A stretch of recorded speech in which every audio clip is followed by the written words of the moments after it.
I call this meeting the Hurst-Euless-Bedford Independent School District to order. Let the record show that a quorum of board members is present. This meeting has been duly called and that notice of this meeting has been posted in accordance with Texas Open Meetings Act, Texas Government Code, Chapter 551. Good evening to everyone. This is always one of the more fun meetings of the year that we have because we get to do so many recognitions, so we're looking forward to getting started with that.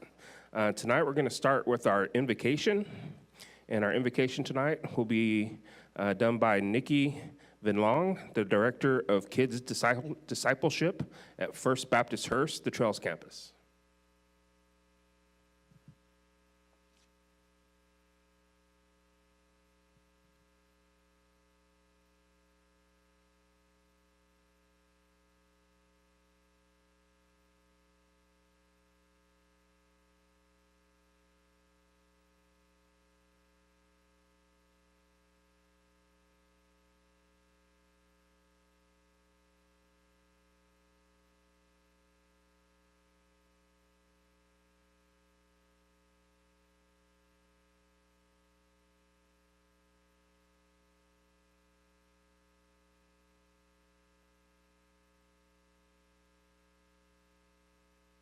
For Lord, we pray this all in your son's name. Amen.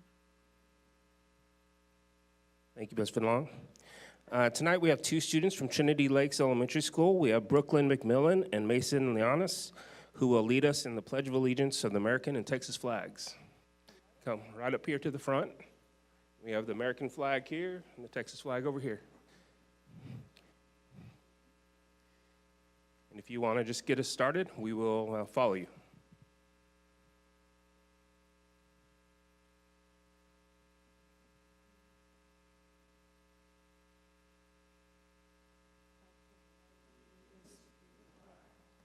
United States of America, and to a republic of which it stands, one nation, under God, indivisible, with liberty and justice for all. Honor the Texas flag. I pledge allegiance to thee, Texas, one state, under God, one indivisible. Okay. You two go ahead and stay up here for a sec. Stay right here. While Mr. Romero is giving you your certificates, I'm going to read a little bit about each one of these students. Here you go, Brooklyn. Brooklyn embodies brightness, artistry, and respect. She naturally leads in her learning and always strives to do her best with her can-do attitude. She will continue to grow and become an amazing young lady in her community, and it's a joy to have Brooklyn at Trinity Lakes Elementary. Wait, one more. Mason here is wonderful to have in class. His positive attitude, kind heart, and helpfulness have a positive impact on everyone he is around. He works hard and never gives up, even when things can get tough. Mason makes our school a better place.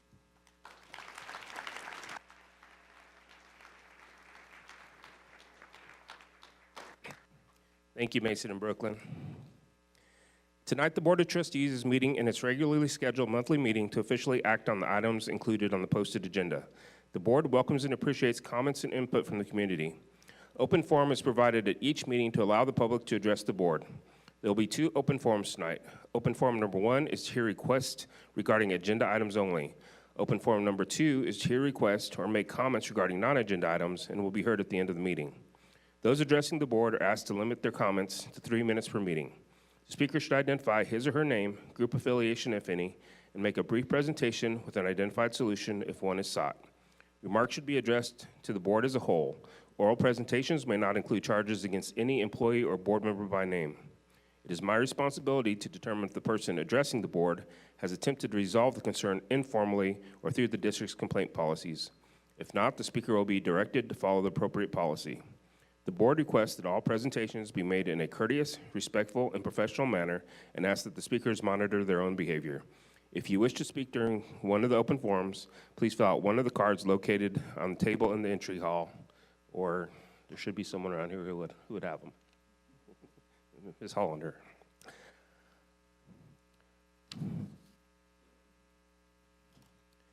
All right, next we're going to review the Board activity chart. I'll start with Mr. Campos.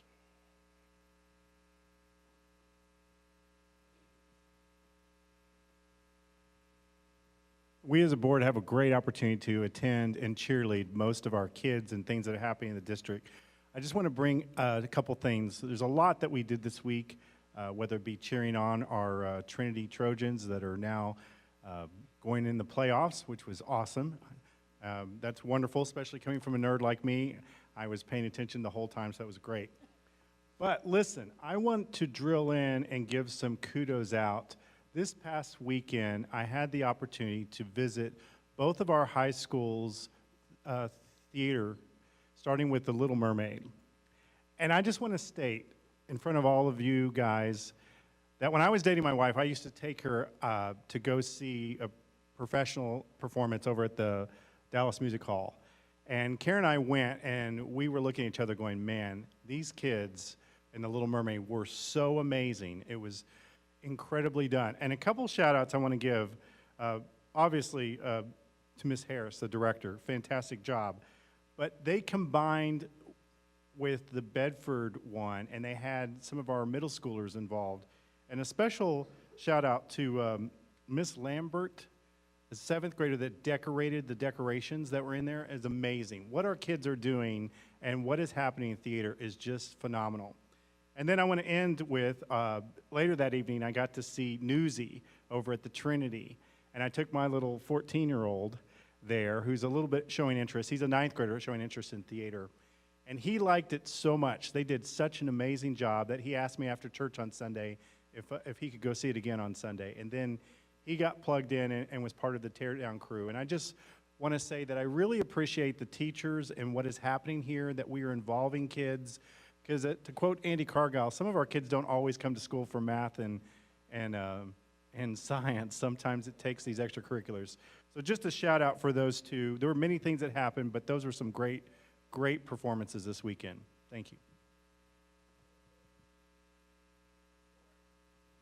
Yes, so in addition to, I also attended those, but in addition to that, I know many of you in the room probably attended the Trinity versus Bell football game, which is always great fun. But I want to encourage everyone to do like I do and attend all the sports Trinity versus Bell events. The week before that, I went to the Trinity versus Bell volleyball game, and it was incredible. What is always so amazing to me is it doesn't matter what the record is from either one of the schools. They give each other their very best, and it's really great to see. The other thing I really wanted to mention was we did a ribbon cutting at Bel Air Elementary, even though it's been open now for some time, in conjunction with the City of Hurst and the Chamber of Commerce.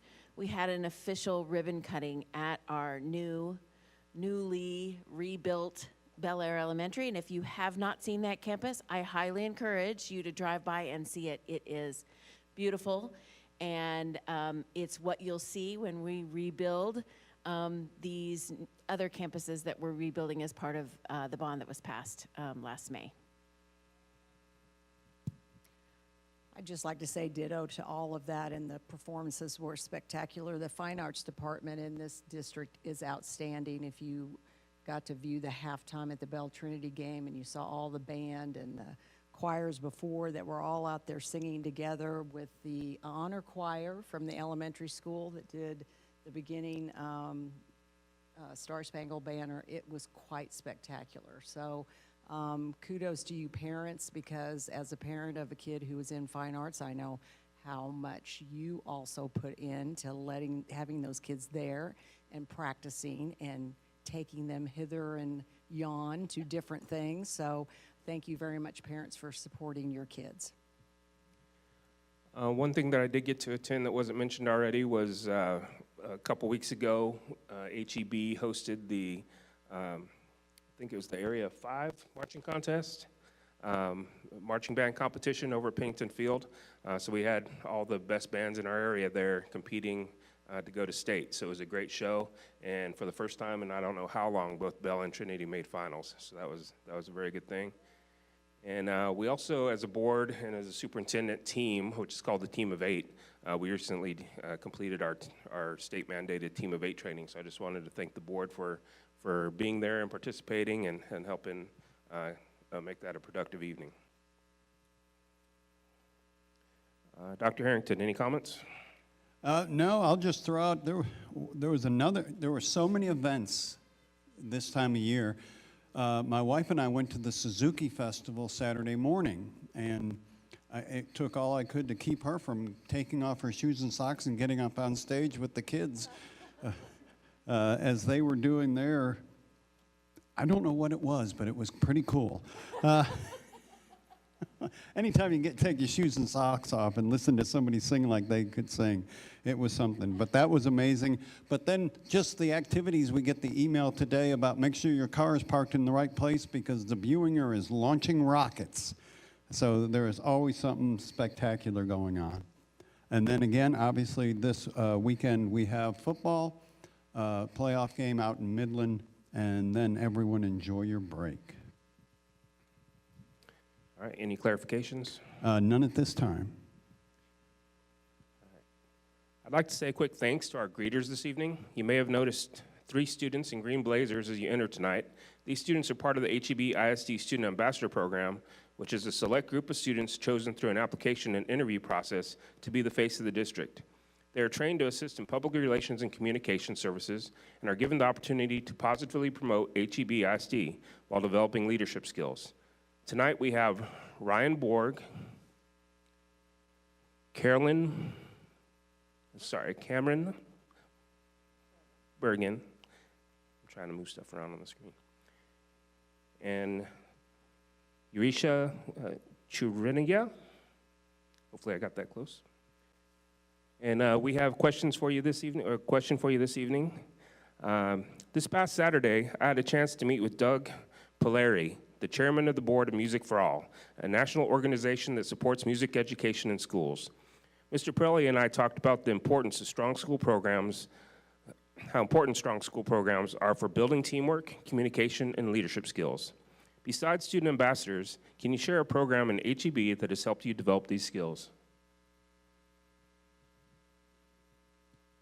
Good evening, everyone, members of the board. My name is Urshia Charanya, and I am a Trinity senior. Beyond HEB ambassador, I'm an active member of Trinity High School's mock trial team. I have learned through many of the programs and competitions that I've done skills in teamwork, communication, and leadership. Whether it be crafting, opening or closing statements, questioning witnesses, or responding to objections, I've learned how to think on my feet and communicate my ideas clearly in a way that everyone can understand them. Mock trial is a team effort, and when I'm hung up on a case that I cannot solve based on my own ideas, I seek out my peers. I listen to their ideas, I implement them, and at the end, I'm left with a plan that I could not have come up with on my own. Finally, I've learned leadership through this program by taking responsibility, seeking opportunities for my peers, and supporting them throughout every endeavor. And as a result, my team had competed in the national judicial competition last year and earned second place in the nation. Thank you.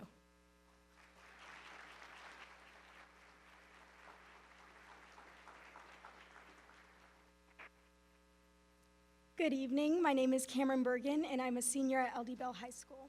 A program in HEB that has instilled leadership and communication in me would be the programs and classes offered at the Buinger Technical Academy. I have gotten the chance to hone in on classes and STEM programs that have not only led me to the opportunities that I have now, but are getting me closer to reaching my goals in the future.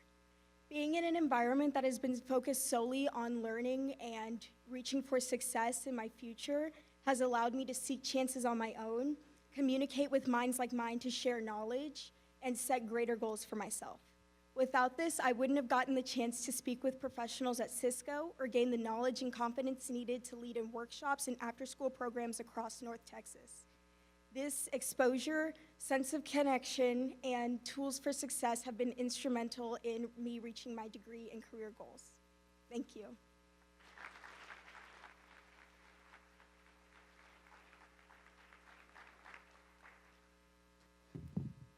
Hi, my name is Ryan Borg. I'm a senior at LD Bell, and one of the other programs that I'm involved with within HEB is music, specifically band at LD Bell. So our district is one of the top for music education in the nation, which is definitely demonstrated by all the awards that both of our high school bands have earned in all the following years. So we have an amazing team of directors at our school, but unfortunately it's not really doable for them to manage over 300 kids all at once. So that kind of boils down to some of our student leadership to help build up their individual sections and the band as a whole. Even beyond that, each of the individual students in the band has some aspect of leadership by connecting with the other people in their band. Not just one player makes up the whole band, it's the whole ensemble working together. As a section leader, I've been able to lead my individual team into being their best selves, and they've also helped build up me. So as our section builds up the entire band, it's really important that each individual member contributes their most, and they also get to learn a lot about leadership and the communication and teamwork as playing with an ensemble.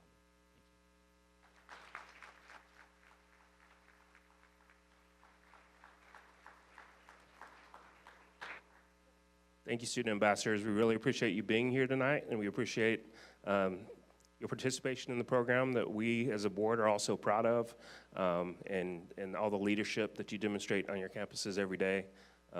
You guys truly make HEB a better place, so thank you for being here.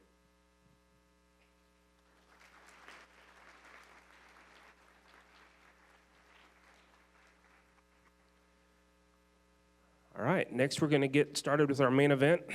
The reason why you're all here tonight, I'll turn it over to Ms. Harris. Good evening. I'm Cheryl Harris. I'm the coordinator of advanced academics.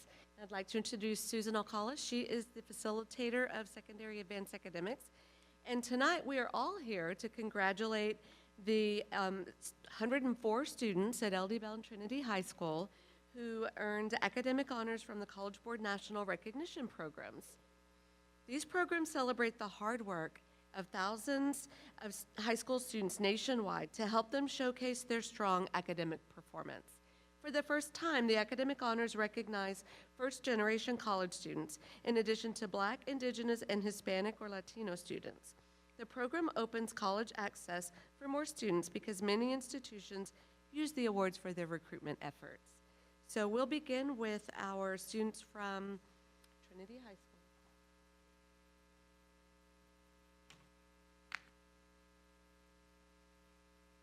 Edna Abad. Sosiwa Afungya. Oh. Shrisha Adakari.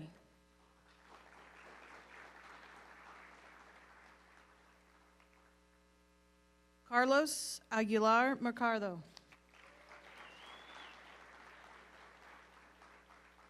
Evelyn Amador.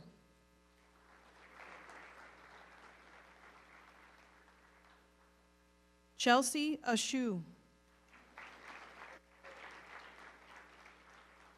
Gracia Banza. Jacob Brambilla. Allison Bryant. Derek Carter. Maria Castro Edie.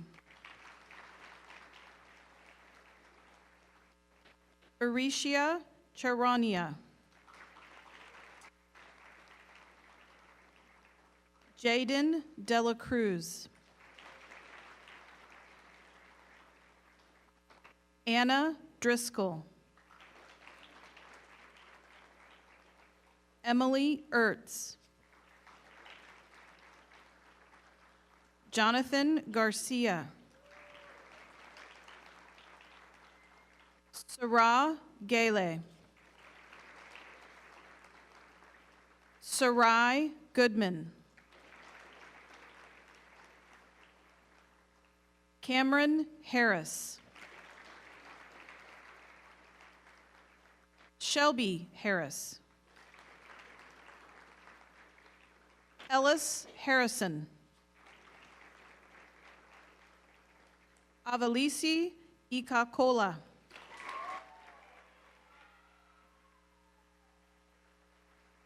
Brielle Johnson. Sameep Karki. Faris Kudoda. Dana Lama.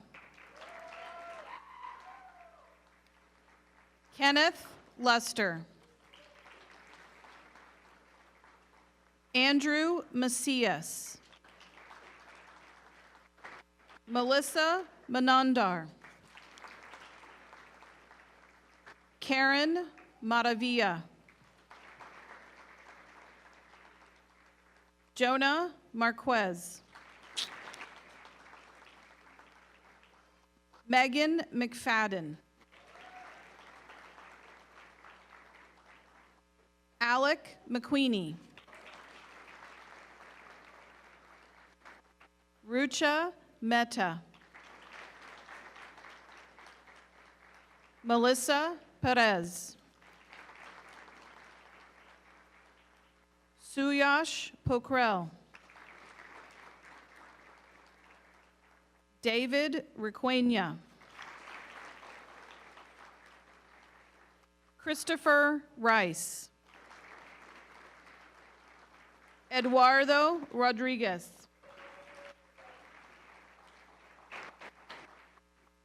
Adeline Sanchez. Sakina Singana. Maka Falani Seeley. Nyasia Smith. Malaya Vakalahi. Reagan Williams. And Kayefa Zaman.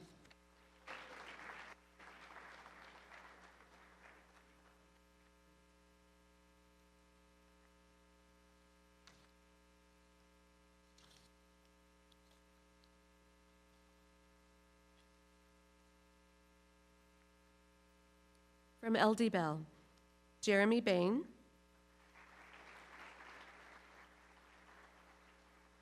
Sophia Barron. Carolus Barsum. Joshua Binkley. Lillianne Brown. Cameron Bergen.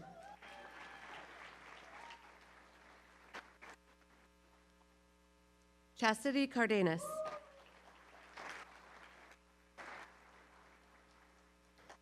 Marie Edward. Lucas Fuentes.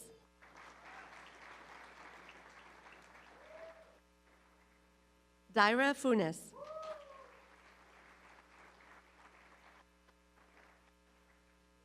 Hermila Gazan.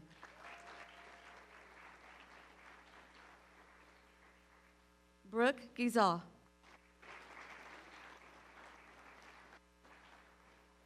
Olivia Greenhill.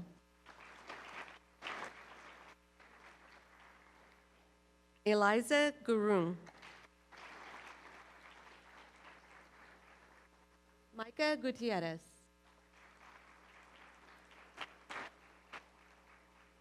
Kendall Hadnot.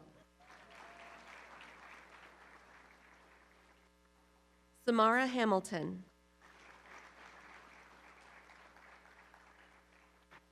Kioma Imo.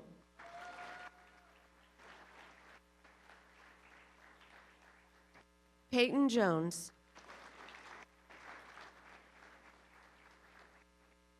Nathan King. Philip LaRussa. Larry Latu.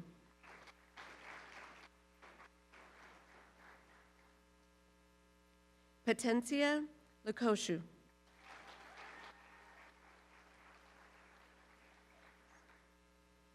Xiomara Lopez.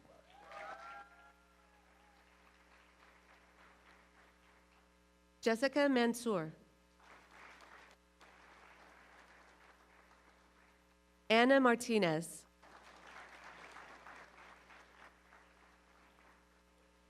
Theo Moffmer.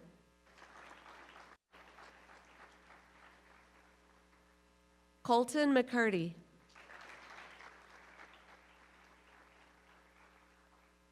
Zachary McMahon.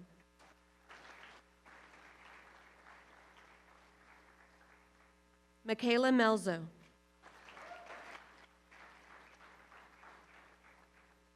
Karen Nakla. Cassidy Nguyen. Sally Ortega.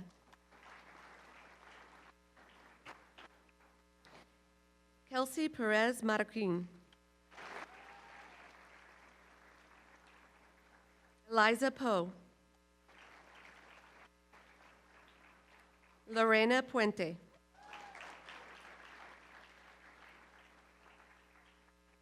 Faith Reagan. Karen Reyes.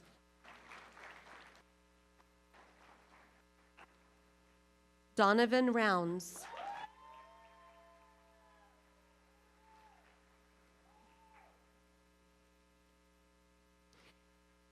Danny Rubio.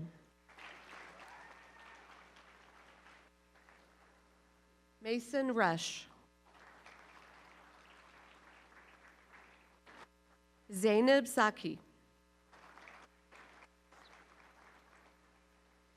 Estrella Santibanez.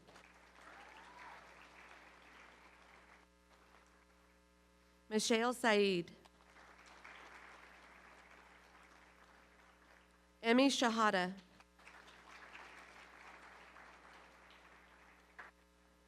Lillian Saharath.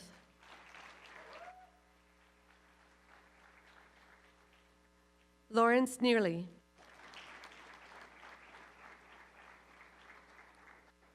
Andy Ta.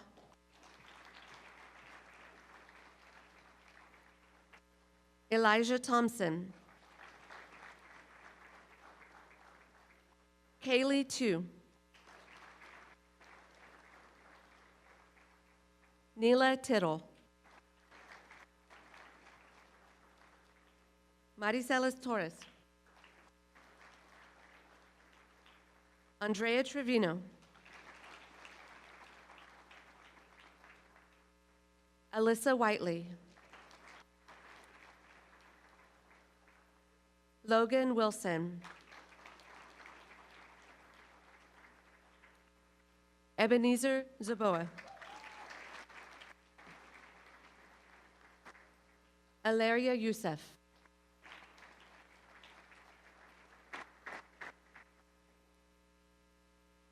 Now we'll recognize our students who are National Merit Commended Scholars.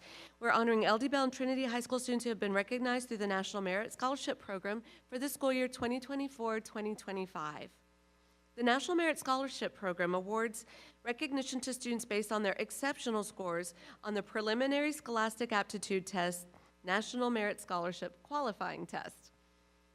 The LD Bell student, we're going to do Trinity first.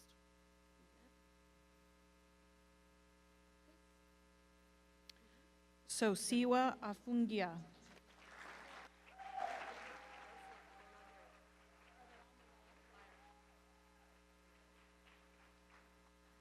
Jacob Brambilla.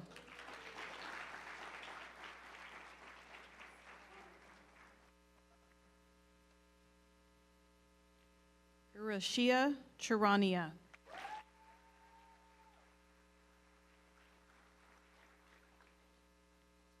Aiden McDermott.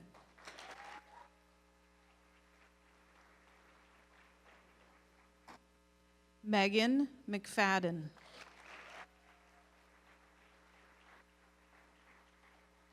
And Aiden Yee.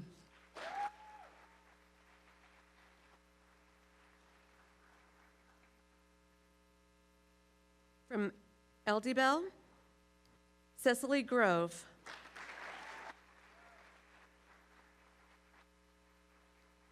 Micah Gutierrez.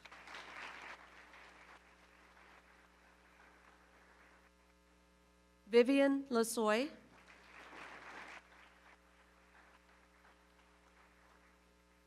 Gwendolyn Lay.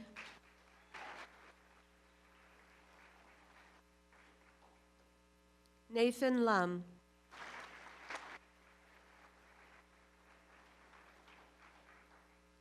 Jonas McKinney.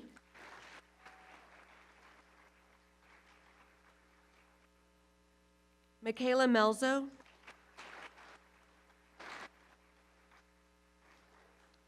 Lucas Moore.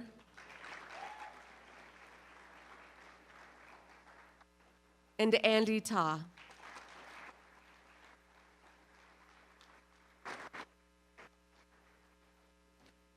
Can we give an additional round of applause for all of these scholars?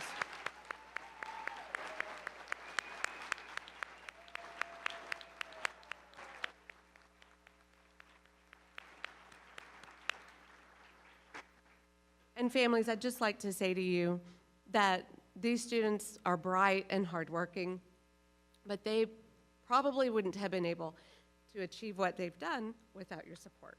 So thank you for your support, parents.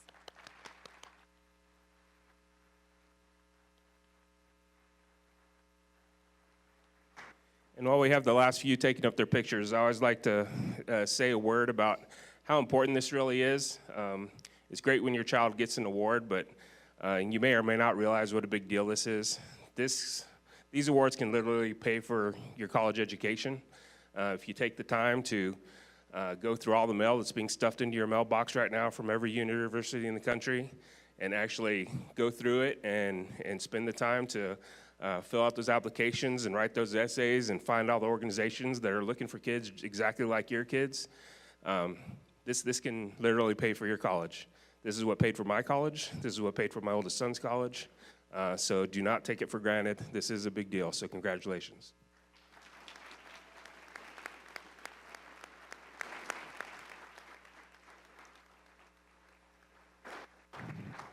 You've seen Michael Pena taking photos with Dr. Harrington and with your principal. Mr. Pena has let me know that he'll share that folder with me, and then I'll pass it along to you all so you'll be able to have access to those photos. So I'm turning it over. Our choir students, it doesn't look like they're going to make it in time. We had 5 students in Bell Choir. That's why we switched the order for Trinity First, but I don't think they're making it. Has anybody gotten a text from any of those choir students? Okay.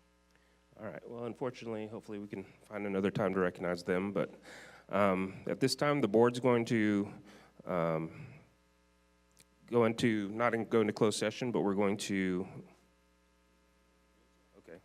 adjourn and reconvene in our normal boardroom. So thank you again for being here tonight, and congratulations again to all the students.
At this time, the board is going to reconvene.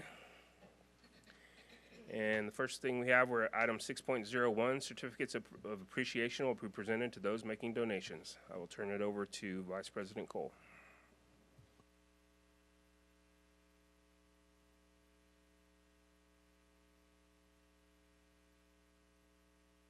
Accepting a total of $21,854.15 in donations to the school district, so thank you very much. The first certificate, Board Member Chris Brown has a certificate for Office Depot Store 2134 to North Euless Elementary, a donation of $1,454.15. Is a donation of an Office Depot e-gift card that will be used to purchase supplies for the teachers and students when needed at North Euless Elementary, and Principal Melissa Meadows is here to accept. No pictures tonight. Oh. Next up, Chris Brown has a certificate for Six Stones Mission Network to Keys High School. This is a $500 donation that will be used to help purchase student incentives and awards. John Adkins, the principal of Keys High School, who we seem to be following each other today, is here to accept the certificate.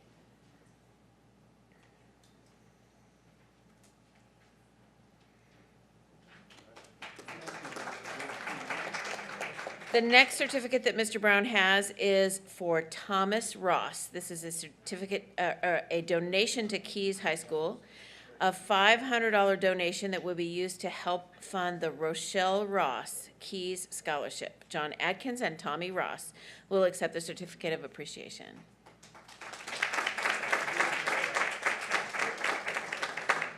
Thank you, Tommy. Mr. Brown also has a certificate for Danae Larson to the Buinger CTE Academy, a $7,000 donation of a 2015 Kia Optima will be used by the students in the automotive program. It will give students an opportunity to work on a live vehicle and learn the different kinds of repair work and various parts that make the car run. Deborah Harvey and David Araha,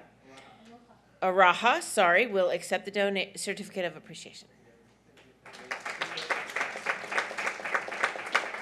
Next up is Board Member Becky Ewert. She has a certificate for the German-American Partnership to LD Bell High School. $2,400 will be used to offset the cost of student travel to Germany in the summer. Randy Belcher is probably still in the other room. So Katina Rhodes is here to accept.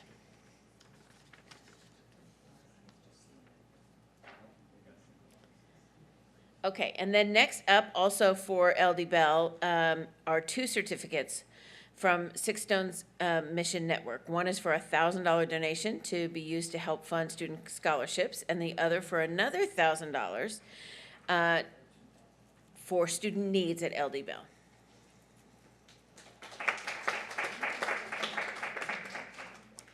Okay, you might as well stay there, Katina, because we have a $2,500 donation from National Life Group to LD Bell High School. This donation is going to be used to enhance studies and enrichment of the orchestra program and its students. We have Allison King and Deb McDuffie, yes, that will accept the certificate, along with Ms. Rhodes and Board Member Ewert.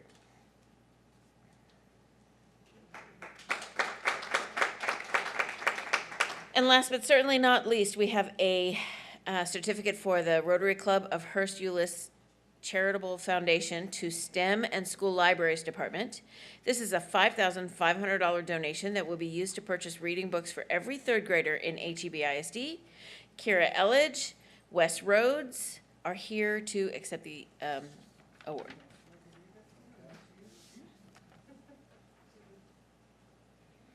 Thank you again to all of you.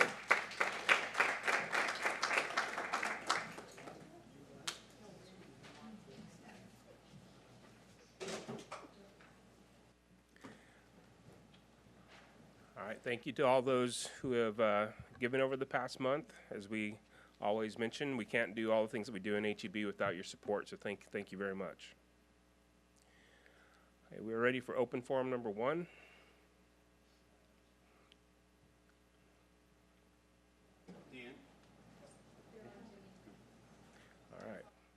We don't have any cards for open forum number 1.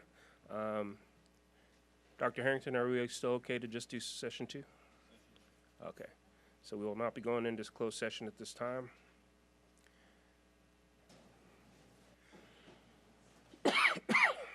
See, so we are ready for consent items. Does any board member have any item they'd like taken off the consent agenda? And I'll accept the motion. I move the board approve the consent agenda as presented. Second. I have a motion and a second for the board to approve the consent agenda as presented. Please vote.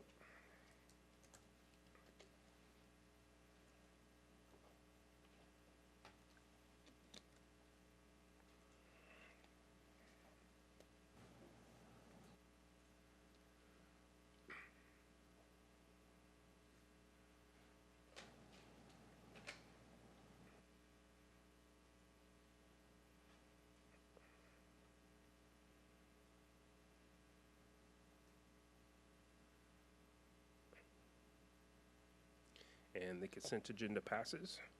We're ready for our reports and presentations. Report on employment resignations and retirements. Did anyone have a question on that report? All right, 11.02, design development update for Bell Manor Elementary and Midway Park Elementary. Mr. Williams. Again, we have Aubrey Moses, who needs no introduction. She will be, and her team will present on Bell Manor and Midway Park.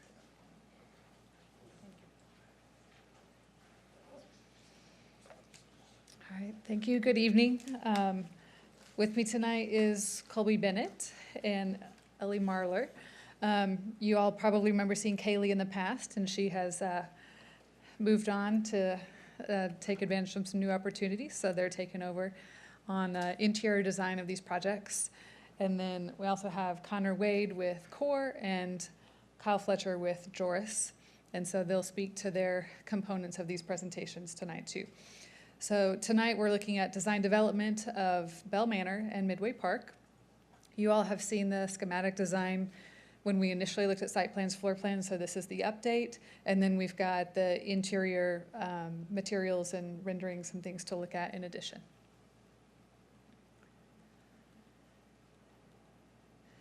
Okay, so I'm going to start with site plans. This is the site plan for Bell Manor. Very little change from last time. Just as a reminder, the main entrance is up there on the northeast corner. This has the additional classrooms for the PALS program, and they have their own separate drop-off area on the east side along Raider. The adjustment that we've made since then was the request that you all had to get some additional play area next to those playgrounds, some green space for the kids to run around on. And so we're able to accommodate that on this site. You can see that in that dark green square just south of the playground area. And so we just adjusted the parking to have more parking here inside the parent loop, and then a single row of parking here on the south side for the overflow event parking. Previously, this was double stacked, and then this one was shorter. Overall, looking collectively at Central Junior High and Bell Manor, our parking count is equal to what you have today. We were around plus 40 last time. But to get that extra green space, we're about even now. There is the opportunity, if you felt the need to add parking, to add a full row of parking along the north side of the track, where the existing parking lot kind of fronts the track. So there is still room on site to add parking if you felt the need to, but we are even with where we stand today. Okay. Any questions on site plan? Okay. So, well, I have a question. Mm-hmm. So the playground, the hard court, and the pre-K playground, plus the green space, is that identified sort of as a recess area, or anticipated to be a recess area? Where the kids have recess? Yes, yeah, and it is all fenced in. What is the purpose of the hard court on the top? All of the elementary schools have had two. One is there for recess between the playgrounds, and the other one is for PE to utilize. So they will kind of go across the hall and out the north exit near the cafeteria to access that, and it is fenced in as well. So all of the elementaries have had 2 hard courts. They just seem geographically at odds to where the kids are going to be. Have we talked to the PE teachers about the location of that? This is pretty common, just because the gym, is at that inside face of that L.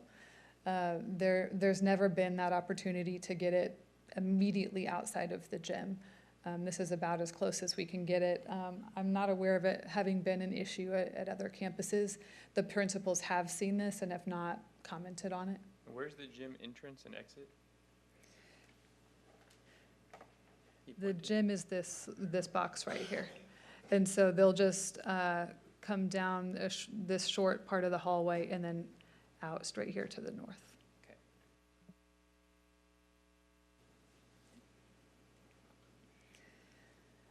All right, moving on to Midway Park. We have added the logistics plan in this phase for Bell Manor.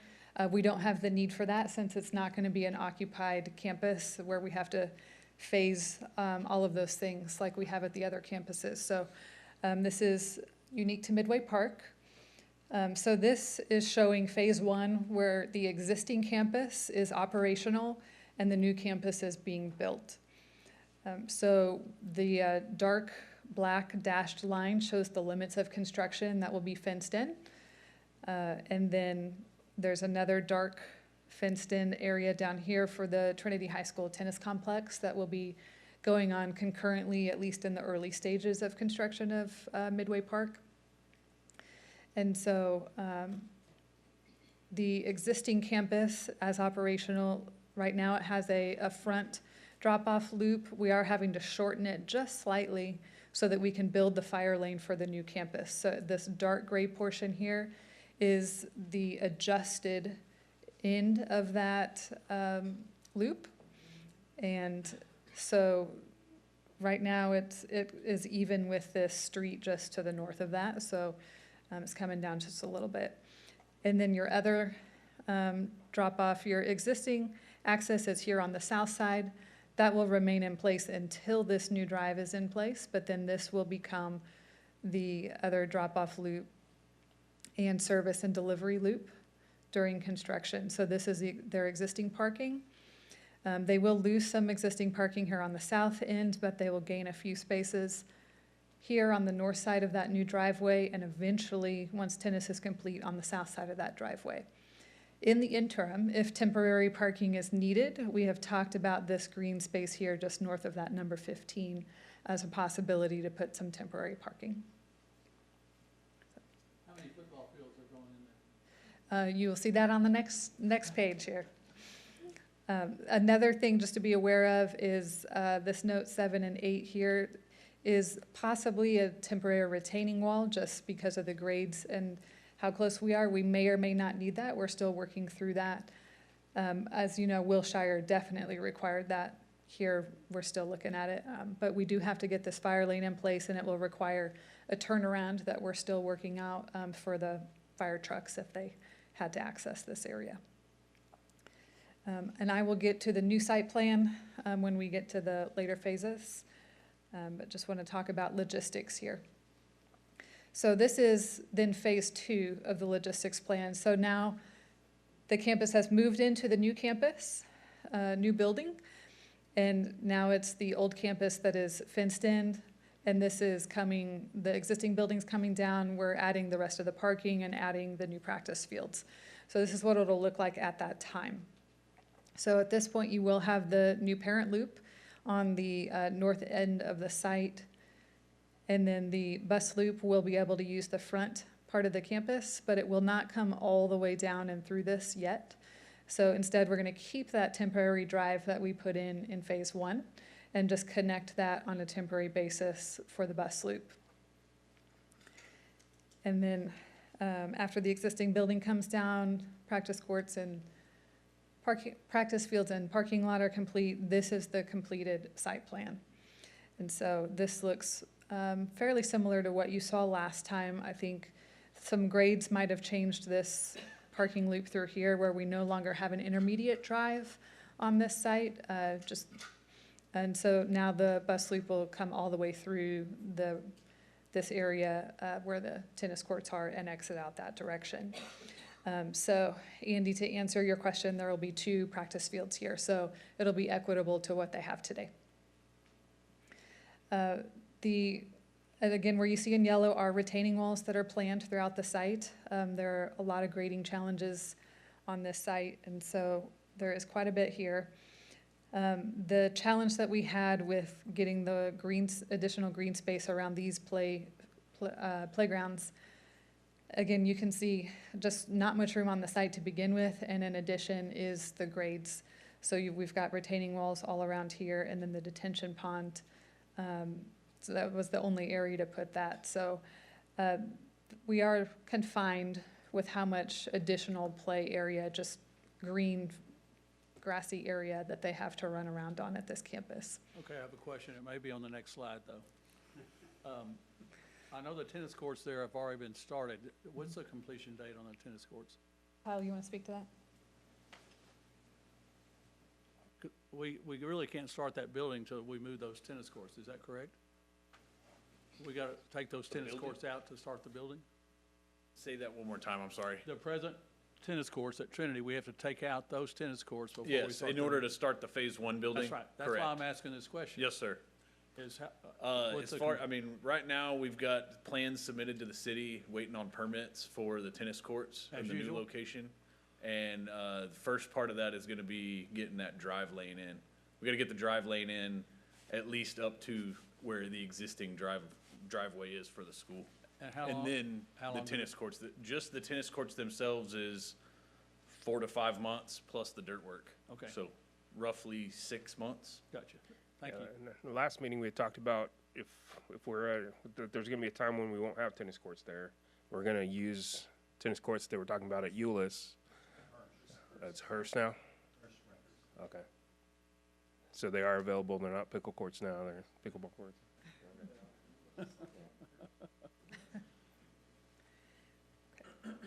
Any other questions on site plans before we move to the building?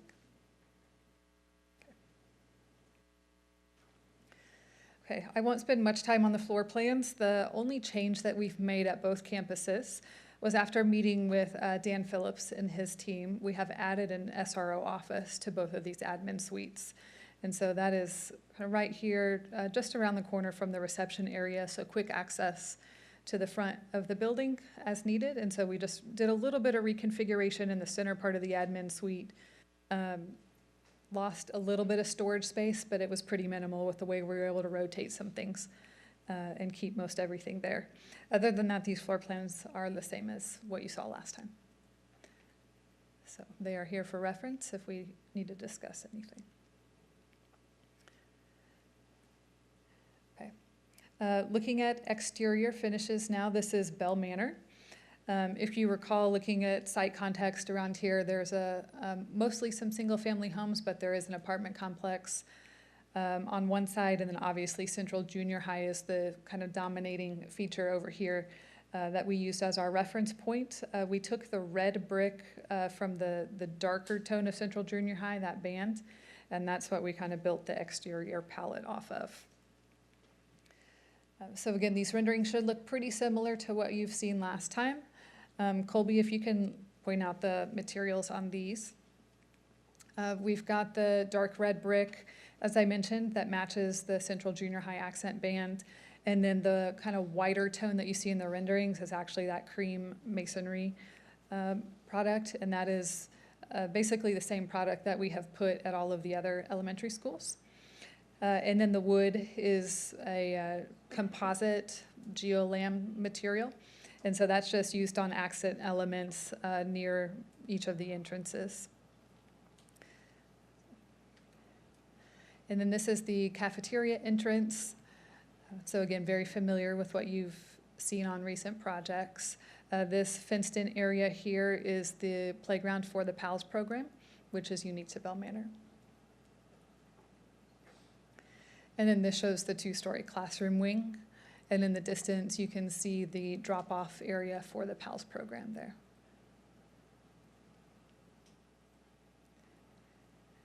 Okay, and as we move to the interior, Just as a reminder, a year ago, we had the Buinger architecture students over at our Fort Worth office for a field trip, and I put them to work. I wanted to get them brainstorming on what the tree elements in the library might look like for these campuses and make things unique based on what the campus mascot is. So these are just sketches of some of their ideas that we shared with the principals, and then we kind of developed off of that. So for Bell Manor, this is the overall palette, and then this is the material board reflecting the same thing here. This campus really wanted a warm, neutral palette that kind of reflected the grassland setting of the Bobcat. And so we've chosen a dark red, like rust type red tone rather than the bright red that they might have now. So again, that's just part of the rebranding process. We're going to look at some different tones there. So this is the reception area. So when you first walk in, we've got the red accent bulkhead around the perimeter, and the interior is a wood slat, just a wood slat ceiling. And then in the back, as we have it with other campuses, we've got the campus name featured with an accent mosaic tile there.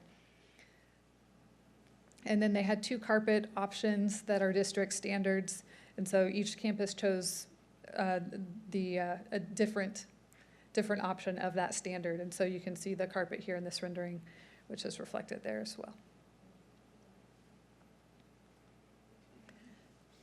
Cafeteria, again, very similar to what you've seen at other campuses. As far as the circular lights in the high volume area, we're bringing the wood soffits in that are also on the outside of the building. This is the serving line that you see behind the glass over here. And then the proscenium of the stage, we've got that dark red accent tile kind of that wraps the proscenium. And then outside of that is an accent wood tone tile as well. So again, just sticking with the warm palette there. And then the floor terrazzo, we've got 2 different colors. The lighter tone is the field color that you'll see throughout, and then the darker gray is just the accent bands that you'll see kind of as you're walking past in the corridor or as a band around the perimeter of the cafeteria. Okay, and then in the library, again, the same circular ring lights that you've seen at other campuses. But this shows the tree element for this campus. This one, we've got some felt leaves of various colors, oranges, golds, greens. And this is a wood slat kind of column wrap that looks like mimics the tree here. And then we've got the cove light kind of still wrapping that above. At other campuses, you've seen the more circular pocket seating here in the back of the library. This campus principal just preferred a continuous bench with an opportunity to put a graphic above that. So that's a variation on what you've seen before. And then lastly, this shows the corridor at the intersection where the restrooms are. So, where classes can have a restroom break, there is a place for them to land. And so there is that tree element on the first floor in the middle of that area. So that's similar to the library, what the library shows. And then instead of, again, individual pocket seatings, it's just kind of one larger recessed area with a bench here for the students to sit, using the same wood accent tile surround in that area. And then the field tile that's on all of the corridor wainscots is, again, a neutral tile similar to what we've done at other campuses. We are bringing in a little pop of color with the red in the coves there. So, any questions on Bell Manor? Okay, let's switch over to Midway Park. And how durable are those felt leaves? They're very stiff. So yeah, we're not concerned about that. I know when we presented to the executive leadership team, they asked about dust as well. Uh-huh. we've got the maintenance data and installation guide and all of that stuff. Okay. And what we've heard from the reps, and we've used at other campuses as well, is they don't require any more or any less dusting than Okay. any other suspended material. And these should be pretty easy to take down if you needed to, but you can also just get on a ladder and vacuum them.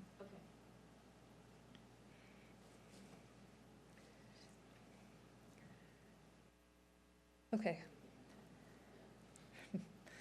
So Midway Park, again, a lot of single-family homes. Trinity High School is the prominent item here in the context, and so I don't know that this is the newest Trinity rendering, but we did receive the material palette of Trinity High School that's been accepted, and so we've kind of built off of that with the exterior materials. So we do plan to use the same brick that Trinity has, but the rest of the materials will vary a little bit. So again, they'll tie together, but they're not going to completely match each other. So the same dark red brick, but then the same neutral kind of cream-toned masonry product that is being used at Bell Manor. And then this one, instead of having that wood geolam product, this is a metal panel accent next to the main entrance. Colby, do we have that metal panel? I think that's right below the masonry there, right? Yeah. This is the classroom wing. Again, the brick is the red, the white or cream tones is the masonry, and then you've got the metal panel kind of at the top of those higher elements. And then the dark metal for the fascias is your accent throughout. And then this is the cafeteria. Again, as you recall, this is the version of the prototype that is most like Viridian, Arbor Creek, Trinity Lakes. And so that cafeteria element does look a little bit different here, but you've still got your entrance into your cafeteria and your drop-off canopy all right here. And then this is the entrance kind of going back into that middle of that L near where the front entrance is. So this is the material palette for this campus. This campus loved color. In comparison to Bell Manor, they liked it more neutral. They love their green here. So we've got lots of fun tiles and things to look at here as we look at the parrots. So Midway Park, the entry reception area does look pretty similar as far as the same ceiling elements. They did choose a gold mosaic tile for their backdrop there. So I think that will pop pretty well when you get those letters backlit on it. And they chose the other district standard carpet that we've seen more commonly in most of the other elementary schools. So cafeteria, again, some green accent paint. I think it's a little bit darker in reality than what it looks like here in the rendering. So we started brighter and then we kind of brought that tone down a little bit. And then the proscenium wrapped in a green tile there as well. So quite a bit of texture and variation to it. So it should be a nice finish. And then the kind of checkerboard patterns here are the acoustic panels that you see on either side of the proscenium. Terrazzo, same terrazzo colors as Bell Manor, correct? Yeah, same terrazzo colors. So library here, we don't have the columns in the middle of the library that we have to wrap, but we took advantage of the areas between the windows on the perimeter, and we turned those into palm trees at this campus. And so there's a palm tree with a bench that kind of sticks out in front of each tree here, so they can just sit there and lean up against the tree and read. There's also a bench that extends between the trees as well. And then we've got, just like Bell Manor, these are felt leaves of various shades of green. And then the ceiling above is painted kind of a sky blue, so it'll, kind of read as the sky when you're sitting under those trees.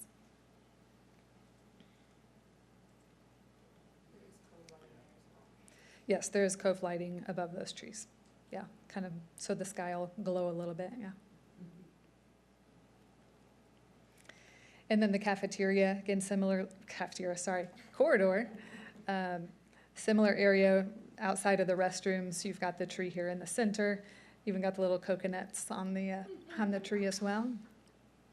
And then they went with the pocket seating that we're more used to seeing at the other campuses here. And so you've got you want to point to the wood resin material that is the backdrop of those pocket seats, and then the upholstery below that. So one thing I realized we don't have, well, the green tile on this one is that kind of striated tile.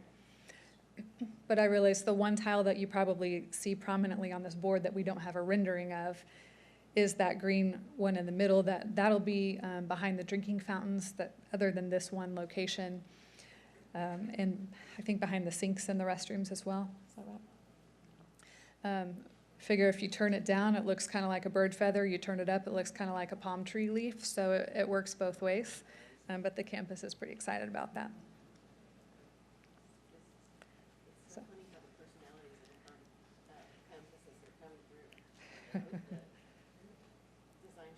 Mm-hmm.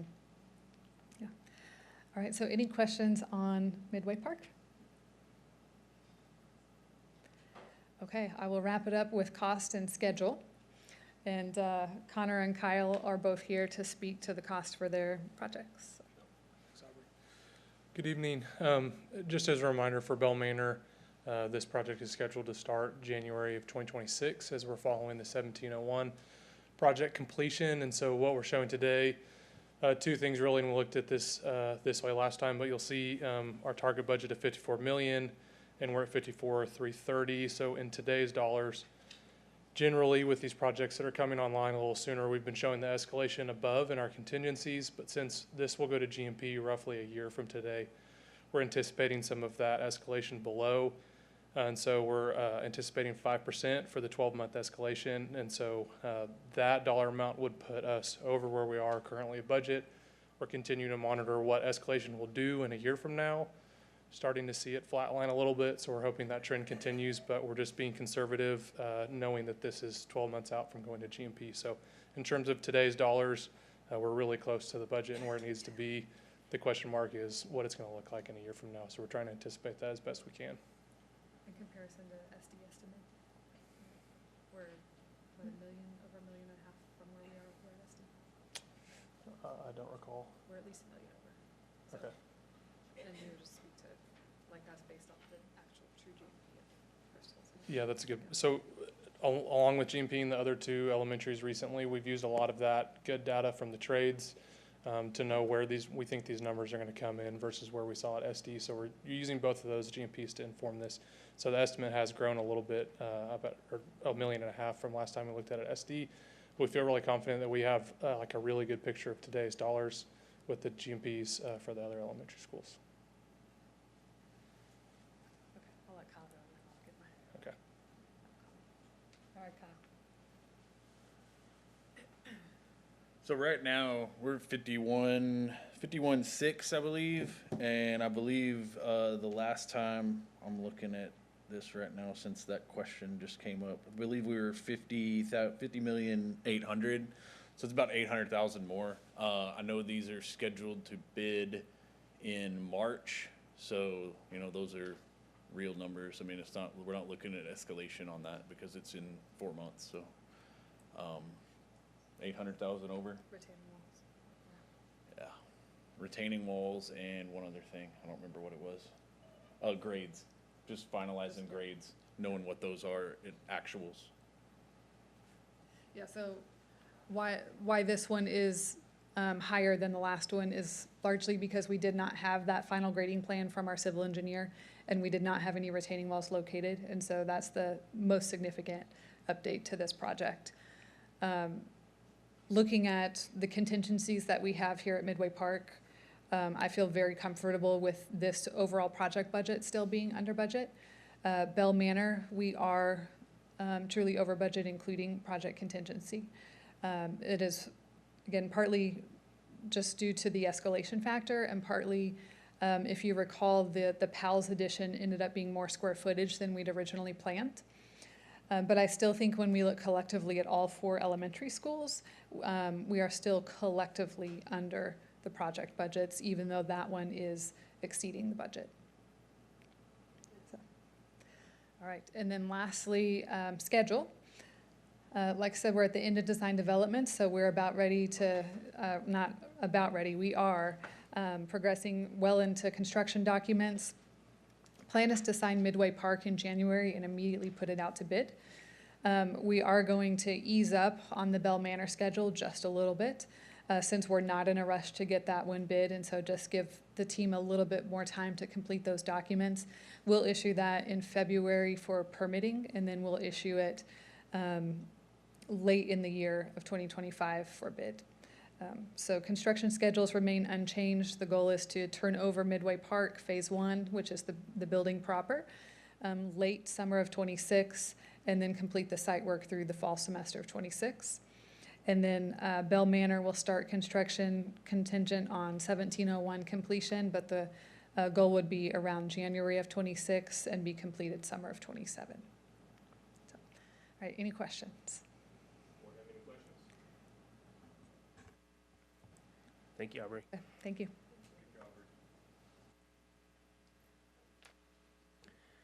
All right, next we're at item 11.03, special education update. Ms. Reek.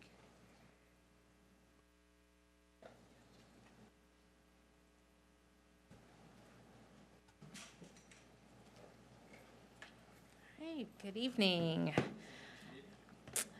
So I just wanted to bring you a special ed update, just looking at numbers and increases. Specifically tonight, we're going to look a little bit at FOSSI, and we're going to look at funding. District priorities for this presentation are student success, employee success, and safety and well-being. I thought it was important to include President Ford's quote from 1975 when he signed IDEA that they did not anticipate that they would be able to cover everything that needed to be covered for SPED. And I think you will see the federal budget is just a drop in the bucket. This is a TEA slide showing that at snapshot in 23-24, the state had increased to 14% as well. So you can see we're not alone. This is a statewide situation. And if you look at our snapshot, you can see we're right in line. So we ended at 15% at the end of October. So what I want to focus on mostly tonight is our increase in FOSSI numbers, and mostly at elementary. So you can see from 21, 22, 23, 24, that population has increased significantly, specifically at the elementary level. A little bit about FOSSI. This is an acronym. It's a Lydia Martin acronym. She's famous for them. Functional academics and communication integration. The students in this program have significant cognitive disabilities, and their curriculum is not only extremely modified, but it's prerequisite skills. And so these are students that take our alternate assessment, and we try to keep this. The federal government really wants us to keep that about 1% of our population taking that test, and we are pretty close to that. In elementary, our ideal ratios in K through 2 would be 1 to 3 because those kids are developmentally behind. So if you have a 5-year-old, it is kind of similar to having a 2-year-old. 3rd through 6th grade, we like to keep those at 1 to 4, and so our ideal FOSSI class size around 6 to 8 for your K through 2 and 8 to 10 for your 3rd through 6th. This is what we look like at the moment. All of our campuses are over the threshold except for Hurst-Hills. One thing I want to point out that is very significant is our number of kindergarten students.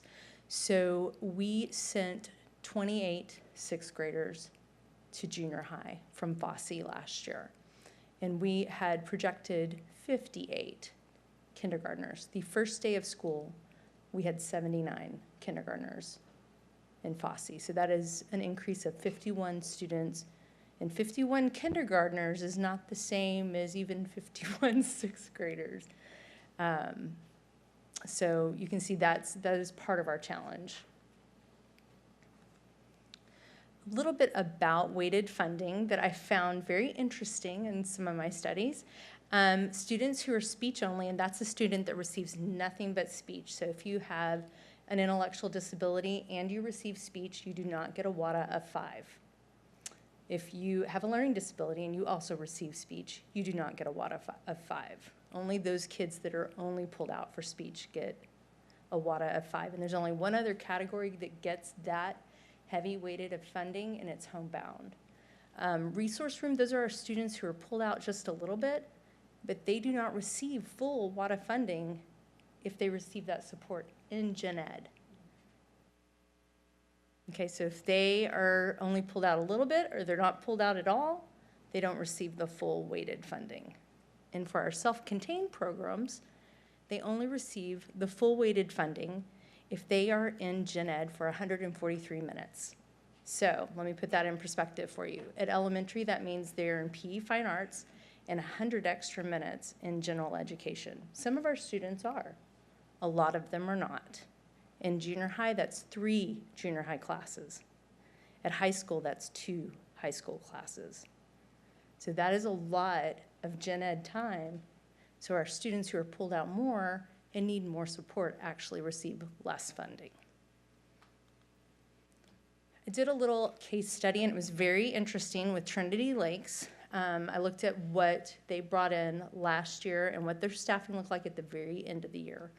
They had 117 students, 85 were instructional resource, 47 were FOSSI, 15 speech only, which bring in the highest level of WADA, 7 teachers, 9 assistants, and 6.4 support staff. If they were to be staffed with the TASB recommended model, they would have had 2 extra teachers and 3 extra assistants, a half a diagnostician, and another half speech path. If you look at the state funding, and this is, if you look at what the Trinity Lakes, just this one campus brought in state funding, and then what we cover in federal for them, federal is very little. So this campus alone, this one campus, cost over $1 million to staff for SPED. But for federal, we bring in about $4.5 million for the whole district. So local is covering the majority of SPED. Now, they do bring in quite a bit, but it still doesn't quite cover everything, right? When you look at all the additional costs that we have, transportation, motor labs, curriculum, communication devices, toileting supplies, positioning equipment, administration to help those teachers and coach those teachers. So planning for 25-26, we currently have 29 6th graders moving up to junior high, and at this very moment, we have 46 kids projected for kindergarten. Typically, this number will continue to increase, and campuses are currently evaluating several pre-K and kindergarten students who may require support. This year you said it was 76? 79. First day of school. But in May, it was 58. So we gained 20 kids over the summer. Okay. So, and we have a lot of kids move in. We're not usually identifying kindergartners over the summer. We are identifying little kids, 3- and 4-year-olds. All right. Board have any questions? You know, the only other piece I'll add is, because we've dug into this a little bit on the shortage, and the estimates range from about 1.8 billion to 2.5 billion across the state that special ed is underfunded. So it's supposed to be one of the legislative topics this January, so we'll see. But I thought it was interesting to, actually look at what it looks like at a campus. Well, it's certainly one of the things that this board has identified as our legislative priority, and we will advocate for it at every turn, but it might be helpful for us to have some of this data in a succinct kind of a way. Okay. Yeah, absolutely. Yeah. Yeah, we can work on that. All right. Thank you very much. Thank you. All right, next we're going to hear about early college high school. Dr. Hopkins. Good evening. So earlier tonight, we had the opportunity to watched all of those students receive so many amazing awards. And one of the awards that many of our students received was the National First Generation Recognition Program. Now, those are our students who are in the top 10% of scores on the PSAT, and they have scored a 3 or better on 2 or more AP tests. So those students are first generation in their family, and they're doing an amazing job here in HEB ISD. What I'd like to talk about tonight is another group of students who need to be afforded that same opportunity to be the first generation students for their family.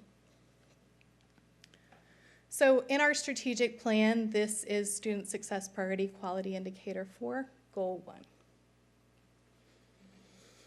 So 3/4 of all jobs in 2020 required a post-secondary credential according to investigations by Higher Ed. Young adults living without any kind of post-secondary credential have a 12% chance of earning a living wage. And by 2027, it's projected that 70% of all jobs will require some kind of post-secondary education or training. But with that, there's a number of barriers to post-secondary education. There's financial restraints, the constraints, the high cost of tuition, as many of you know, as your children have gone through post-secondary programs, a lack of academic preparation, just being prepared for the rigor of college-level coursework, and then a limited access to resources. There's not always those wraparound services for students so that they can be successful in navigating a college campus or a post-secondary option. These are districts near us. These districts all are tightly near us, and they all are districts that have an early college high school program available to their students. So, key benefits of an early college high school program. There are a couple of benefits this program would provide. Like I already talked about, the wraparound services that not only are going to support the student in the classroom, but with their social and personal well-being as well. So early college high schools provide accelerated college access. They let the students earn college credits while they're in high school. Students who participate in early college high school have the opportunity to earn up to 60 hours of college coursework and could potentially earn themselves an associate's degree by the time they graduate with their high school diploma. It promotes career readiness. By being on a college campus, they are afforded the opportunity to learn at the top of their field for in-demand careers with skills and credentials for the job market. It also provides increased equity. So we talked about those underrepresented, underserved groups. It's going to provide pathways to higher education for them. The sole purpose of an early college high school is to look at our underrepresented, underserved, economically disadvantaged, at-risk students. Those are our target students for a program like this so that we can help give them the opportunity to enroll in a college course or courses and work their way towards that associate's degree. In addition, an early college high school reduces financial burden. Students earn these college credits for free. It does not come at a cost to them. It is an opportunity to get 60 hours of coursework without the student debt. It provides enhanced support and guidance through mentorship, through counseling, and then again, that college and career preparedness by exposing the students to college campuses and programs to help them build confidence, advocacy skills, and readiness for higher education. So what would that look like if we were to bring a program like this to HEB ISD? Our staffing would be something as listed here: a principal, a counselor, 5 teachers, some office staff to support the campus. Our location would be on the Tarrant County College Northeast campus. HEB ISD would provide the transportation and the food service. A calendar for an early college high school in HEB ISD would follow a modified HEB ISD calendar that more closely aligns with TCC Northeast. So the majority of the days, our students would be in school and early college high school students would be in school, but there will be a few days, holiday break, winter break, for example, might be a time that early college high school has a little bit of a longer break, but then they might go, come to school earlier, go some days that we might have off. Cost of the program. In addition to transportation and food service, HEB ISD would be responsible for the staffing of the school, the textbook cost, and individual technology for all staff and students, so laptops, things of that nature. TCC Northeast would provide the buildings, the infrastructure, and they would support the college tuition and the classes. So overall, an early college high school and HEB ISD can help us give all students the opportunity to attend college without the barriers of cost and without the barrier to be with the support system without the barriers of cost and the opportunity to overcome challenges that might be in their way. Questions? Yes, go ahead, Don. Well, thank you. So you mentioned that TCC provides the tuition and the classes. When you say classes, are some of their instructors teaching the classes as well as some of the HEB teachers teaching classes? Yes, so an early college high school is designed where the first semester, the students will be completely HEB ISD classes. By their second semester of their freshman year, they start to take one college class. Ideally, by their junior and senior year, the students would be 100% in college classes, not taking any high school classes. Hey, Lindsay, go back to the disadvantage percentage slide. Oh, that one? Yes, okay. My question is, do you know, I mean, you had the percentages. Do you know how many kids are involved in those programs at those schools? I do not. I can get that information for you. I mean, the 58%, that could be 6 out of 10 kids. So the economically disadvantaged is the reflection of the district. That is the economically disadvantaged. So Arlington ISD has 68% of their district is disadvantaged. And we're about 60? Yeah. It'd be very interesting to know how many kids are involved. For each one. We can get that information. Do we have an idea already how many of ours would be interested? Have you done a survey? Yeah. Not in a long time. We had done that earlier, and we've been working on that, so I don't have access to it. This is something that had been asked for, and so we've been working on this for a long time. I know. One of the delays had been the change in leadership at TCC set us back on the plans, because our plan was always to have the early college at TCC. TCC has their new president is on board, and now we are written into the plan, and we are part of that plan, and their new building will allocate space for us. So we're not having to take on that, the building of a building or the space. They're taking on that. Okay, would the theory be that the bus carries them from Bell and Trinity to TCJC? We will, between the conversations that Justin and I have been having, we're looking at junior high campuses because those are in closer proximity to students' homes. So the commitment of a family to apply for the program is the parents get the student from their home to a junior high campus, and then we can run a bus shuttle route from the junior high campus to the college. Can they take their own kid there? Can they drive their own student to the college? Yes. Absolutely. Okay. And the student can drive themselves to the That's college. what some of the questions we're going to get. Yeah. Right now, we're looking at, when we talked numbers, Yeah. we would love to start the freshman class with 100 students. Okay. Yeah, so our goal was we're looking at a program, if we were full, all 4 grades, a 400 student school. Can those students still participate in extracurricular? They may not participate in Bell or Trinity High School or a junior high extracurricular, but we do have the opportunity to create extracurricular programs at the early college high school. Okay. One that I can speak to the most is the Collegiate Academy at GCISD because we've been working with them. So they do have intramural soccer, intramural basketball, intramural volleyball. They have a spirit squad as well. I believe they're in UIL debate. So throughout the growth of their program, they have been able to add a number of extracurricular activities and opportunities for students. So you start with 100, by the time they're seniors, you'll have, what, 400 in the program? That's the goal, and then obviously, it's such a unique program too. If you can hang on to them after the first year, I think it really cuts back on attrition. But the other piece is we have a brand-new build, a brand-new program, so we've got to build that first group. Boy, we're going to take good care of them because they're going to be by themselves. But if we can keep them, and then they become the mentors, and then we start rolling those classes in. Grapevine has done really well, and we're trying to model a lot after their program. They have one of the highest rates, numbers of the percentage earning their associate's degree. So we're really looking at what they've done to be successful.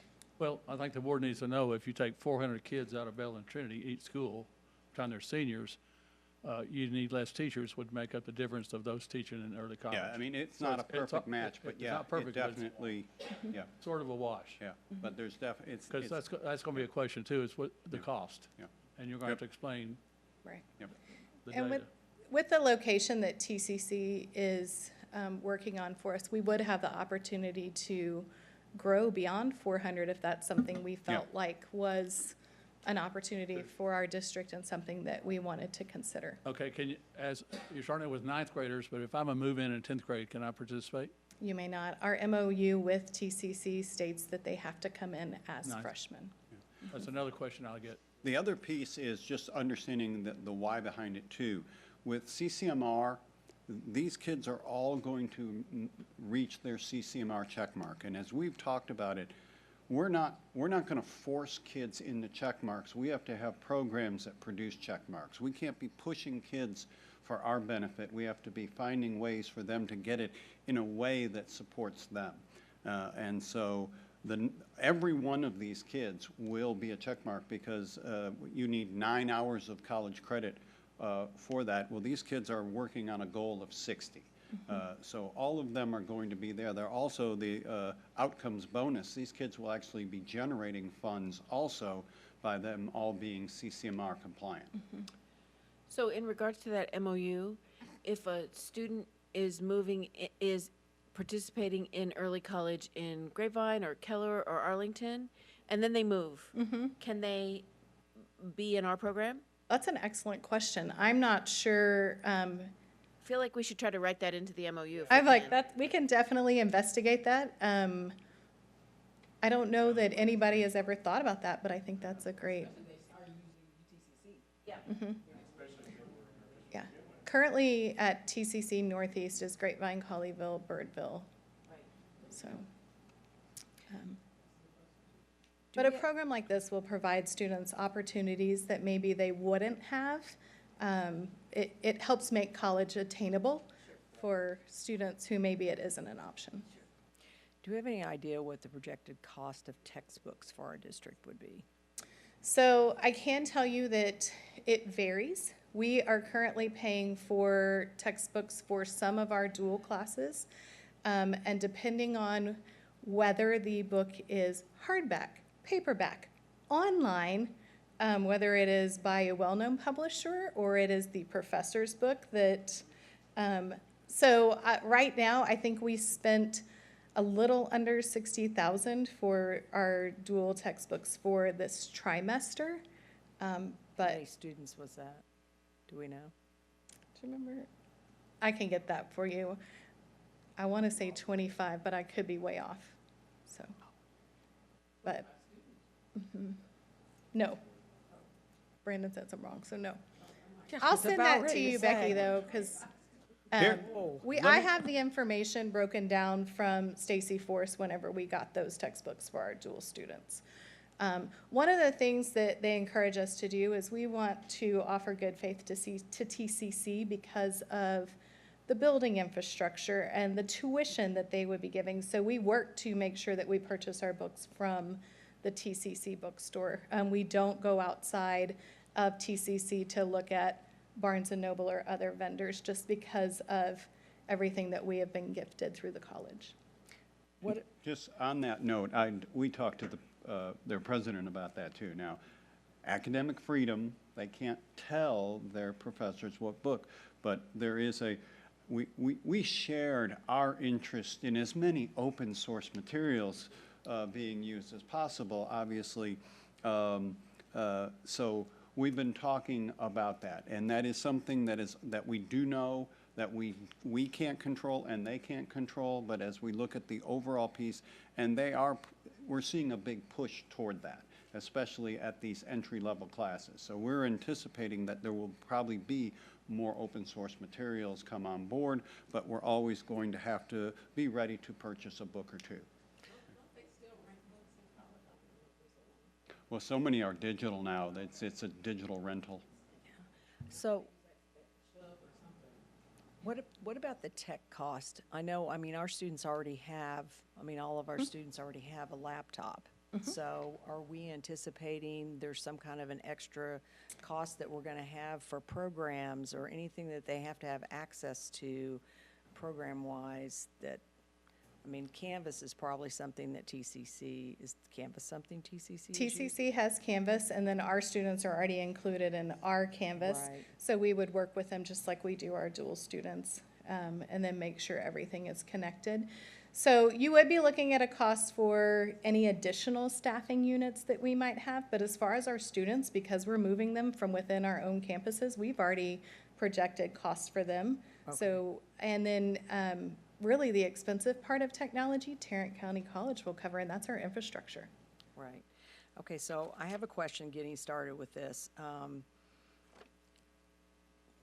What number do you look at? You're saying 100 to start this program. So what's the lowest number that you're going to start this program with? So my question is, if you only had 40 kids or 50 kids, are you still going to start the program?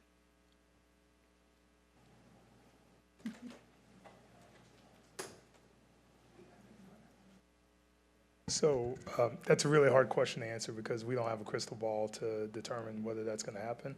But I will say that if we find ourselves in a position to be concerned about viability of the program, we will definitely make the decision that we need to make in the best interest of the district. Okay, I just didn't know if, you know, once we start into this venture, if for whatever reason everybody decides that, no, I don't want to leave Bell and Trinity, I want to be, you know, a Raider or a Trojan. So what we have found, looking at other districts that have early college high schools, one of the things we know is that what starts out as a concern with extracurricular activities and things like that turns into a very different type of student. So this is a student that is foregoing the opportunity to be part of UIL sports. They're making an informed decision. They're well aware of the decision that they're making. And we want to communicate everything up front so that we don't have that issue, because when we have students going back and forth between Bell and Trinity, that's not good for the overall success and viability of the program. And this program has to meet outcomes-based metrics in order to persist. Okay. The other question I have is about identification of the kids. Now, we're going to have to look at identification of those kids pretty early on. We have a TRIO program already in this district that is targeting that same group of kids. I know they service about 500 kids probably in our district currently. So is that, I mean, would we be working whatever they're doing, because they're identifying that same group of kids? So other districts have worked in tandem with their TRIO program. So one of the ways that we would recruit for this program is through parent meetings, through first step is counselor awareness, helping our counselors know so they can help identify students. And then parent meetings, student information meetings. Then we would start looking at, what does our data say? Bring in TRIO, look at test scores, and start really reaching out to families if for some reason we need to grow our interest. So I want to piggyback on Becky's question, but go the other direction, because as a parent of a ninth grader, Becky, I'm getting parents asking into this program. Yeah. What happens if we get interest that's way over 100 initially? So I think, again, that goes back to the same answer that Dr. Johnson gave. We would have to evaluate our program. Our program has to mirror the demographics of our district. So therefore, we cannot have too many students who are not underserved, economically disadvantaged, or at risk. And we have to make sure that our population, so there is opportunity for all kinds of students, but we will have to look closely at our numbers and see what the interest is. I'll add one more piece to that. So TCC is putting forward the construction costs and helping with the building. So a lot of future expansion relies on that. What we know is that 400 is that number that we're aiming for. It could be 425, it could be 450, but that also depends on the construction and some things that we could change within the construction. I'm going to ask a question that's really kind of out of the box, okay? You are looking at a program where you have got 3 school districts who are basically running the same program in the same facility. Is there any possibility, the way you're smiling, I know what you're thinking, what I'm thinking. Is there any way we can work together on the cost of the administrative cost and what it's going to cost to just do the daily whatevers of this program? I mean, I'm just curious. We can absolutely do that. Yes. When we were originally, we were with our Grapevine and Keller and all that as this was all coming together, and there was talk then, and so we'll reconvene some talks about, we talked about some food service issues and different things like that. So we'll visit with them again to see if there is an interest in coming together. I know they do work together over there already, and so we'll look at what we can do to make sure, that all of us are taking care of the kids as best we can. I see all these different names. Have we talked about names or in your head thinking about different names, or we're just going to go with a generic early college high school name? Well, we had to fill out the form already, so we went with the generic. So what is it? But I believe we do have the opportunity to change. Right now, it is Collegiate Academy. It's HEB-ISD Collegiate Academy is what is on the TEA designation form, but we do have the opportunity to. That's what I was hoping it was, but I didn't see that. Yeah. Lindsay? Hesitant to brand too far in advance. I think it'd be interesting to know how many are in their program and what year they're in, and also what their attrition rate is, so we can kind of, we're a data-driven district. I've heard that for 40 years now.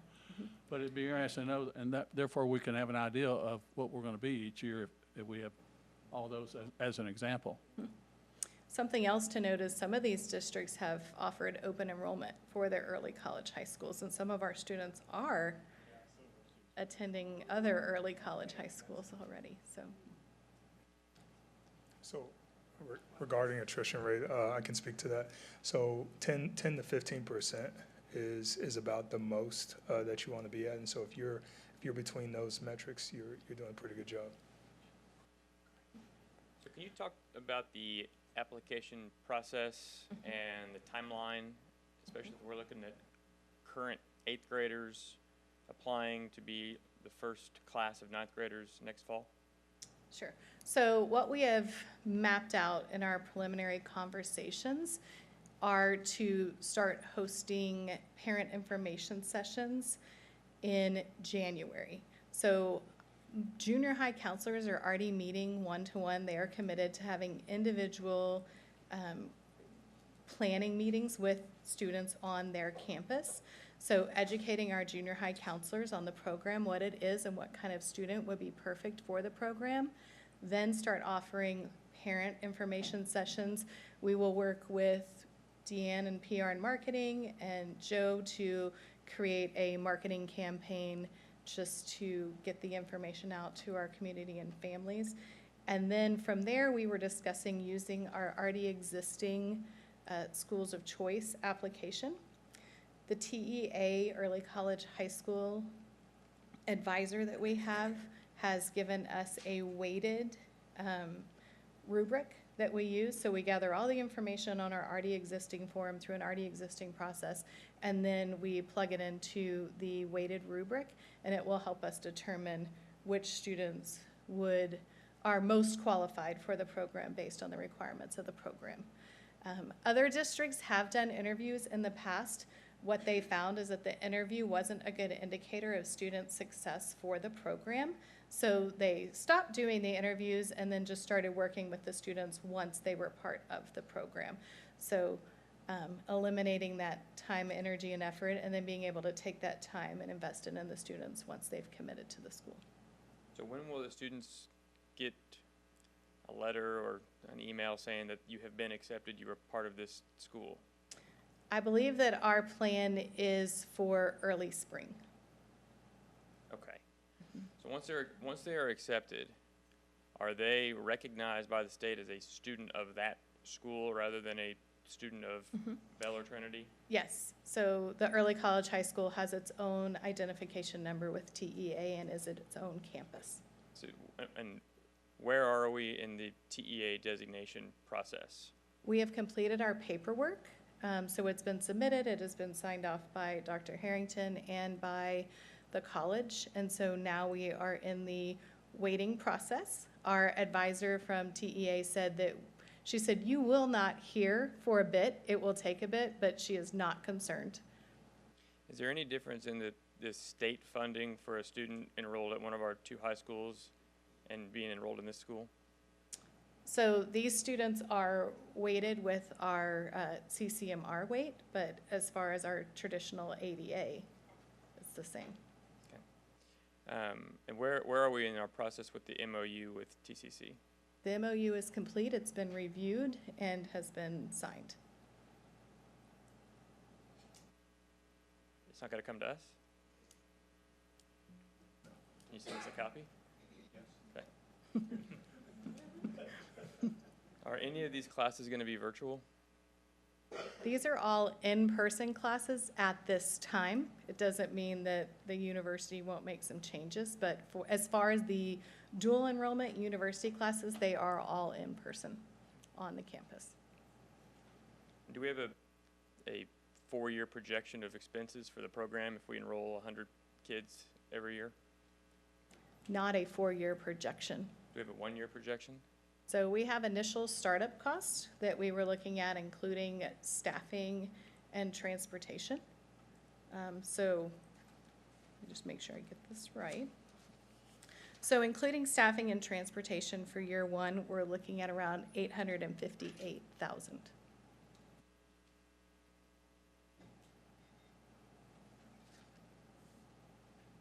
What expenses go into that that's not staffing or transportation? Food service. Okay. And do we have a projected cost on that? I do not. When we do our board budget sessions, as we look into next budget, can this be a part of that? Mm-hmm. The majority of our students will qualify for free and reduced lunch, but we will have some that will not. So the university is going to provide all of the materials in the classroom in that facility for us, or the district going to have to provide that? I mean, you're going to have classrooms there with desk and... They will provide the FF&E, so the desk, the dry erase board, the things like that. We will still need to provide school supplies and things like that. I assume they also handle the maintenance and custodial. They do. We will be responsible for maintaining our technology that we issue to our students and staff, but as far as building and infrastructure, that is all TCC. Will they all be taking college courses, or how about their PE and health and government credit? So our PE credit will be a college course. It's a dual course that they take the second semester of their freshman year. It can be one of the courses, let me put it that way. It can be a course that they take. We start our students out by giving low-risk college courses that second semester of their freshman year. So we're looking at things like PE, a theater class, something along those lines, so they can practice moving out into the college and experiencing college life. And then their sophomore year, we add additional courses. We're really responsible for the core content courses and preparing our students to pass that TSIA that Liz and Holly talked about last week, so that we can get them into the college courses. Are they exempt from any of our requirements for the state for graduation? They're still responsible for meeting. Mhm.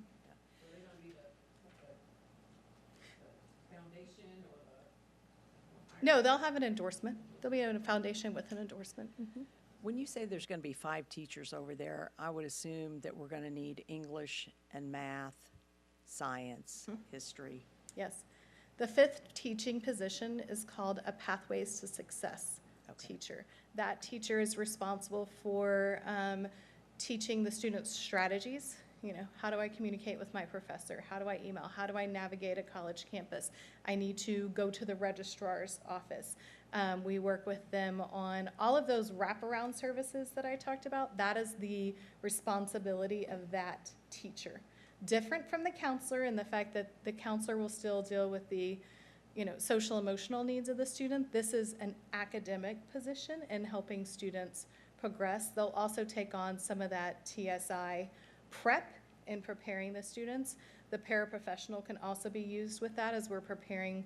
We know based on our data that math is going to be something that we need to start preparing for now so that our students can pass that math TSI and start taking those college level math classes. How about the foreign language requirement? So they will also get those foreign language requirements. They could do it a number of ways. So they can either get their foreign language requirement in a foreign language class, or they can use those computer science options. What about the TSIA? When do they first take that? If they go into this program, do they? Sophomore year. Sophomore year, is that Mhm. when they take it? And we have some meetings set up that'll be coming up with Dr. Norgard to talk about the curriculum planning for early college high school and whether it will follow the same path that our current students do, or if we'll move math classes around to better accommodate. But we'll start having those conversations just to make sure that the way that we're mapping our curriculum best supports the needs of the students and getting them into those college classes. Me too. We've been working on this a long time.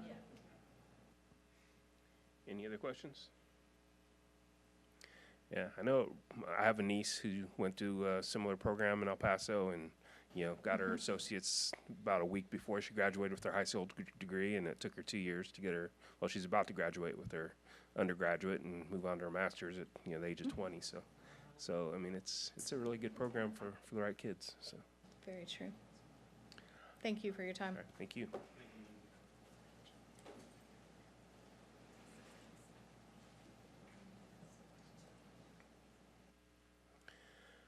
All right, next we will look at our School First Financial Rating System of Texas.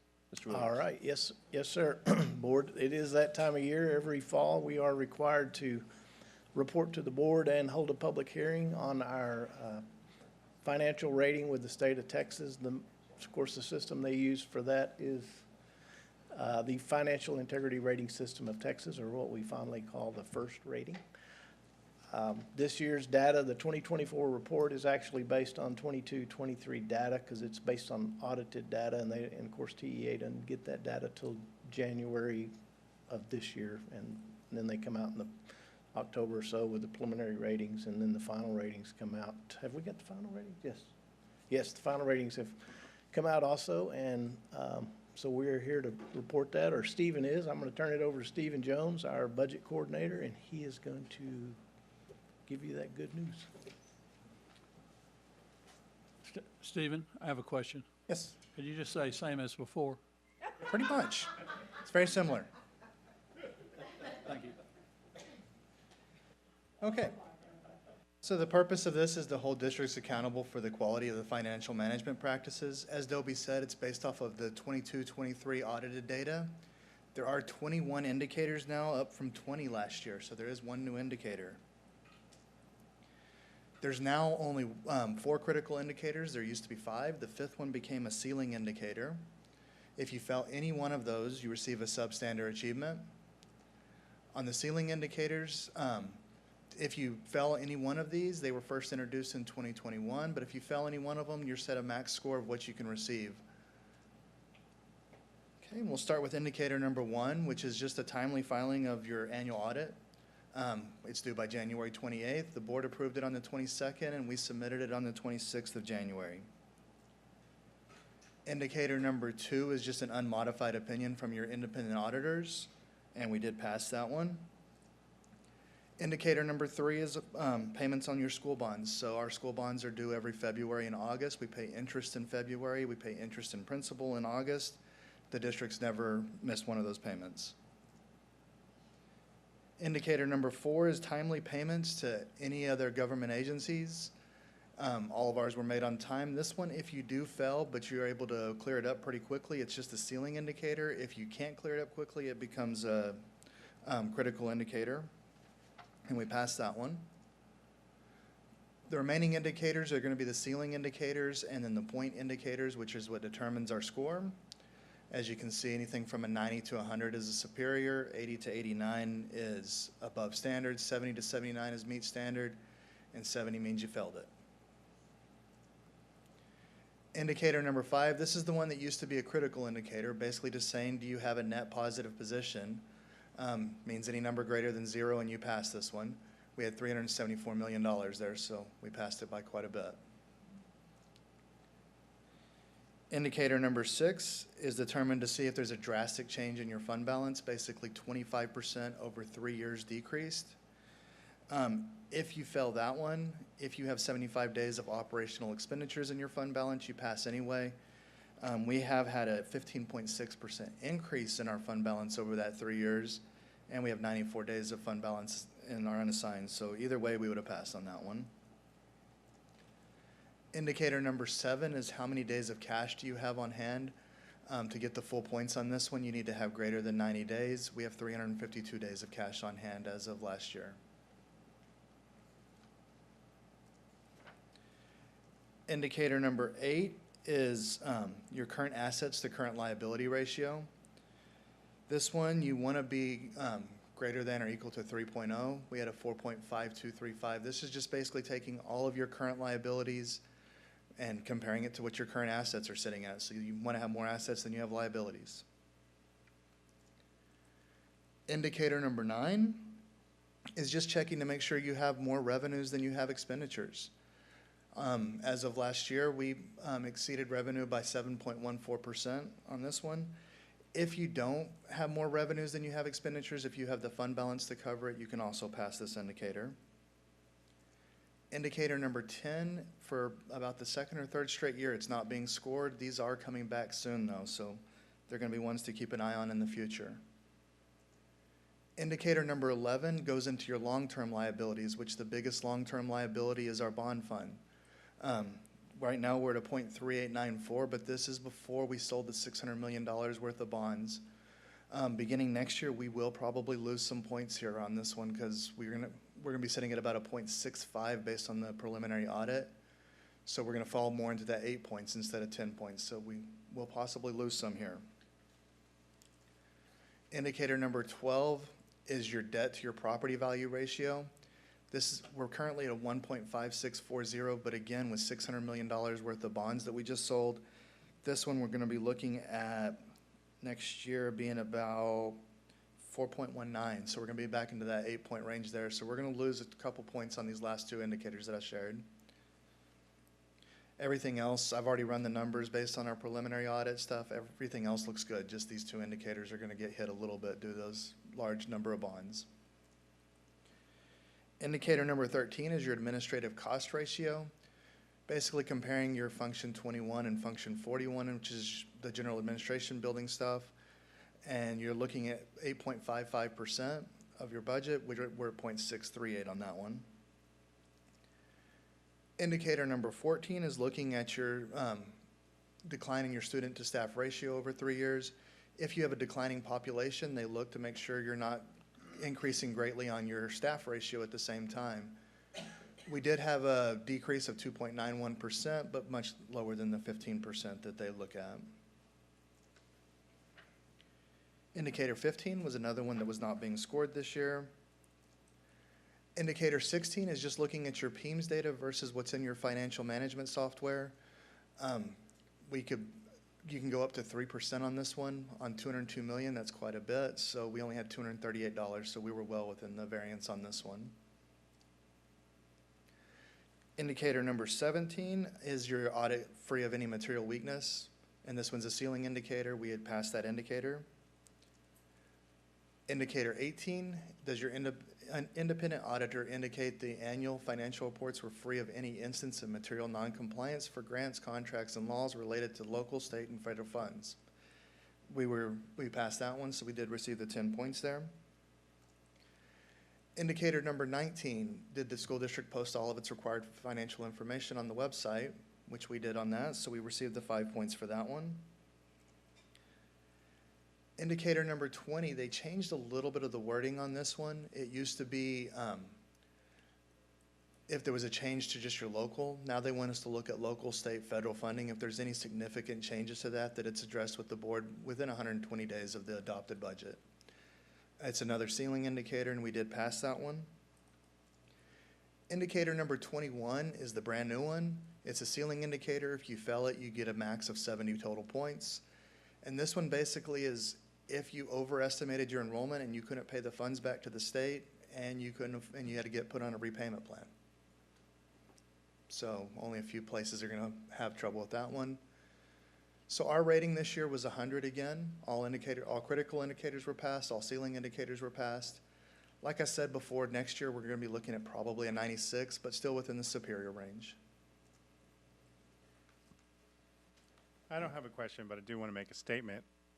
Over the past 30 days, because I've been studying the TAD plan, I've been having the opportunity to sit across the table, both on the phone with other finance directors and other ISDs. And your point, Andy's well taken, that we just take for granted the 100 rating or the same rating.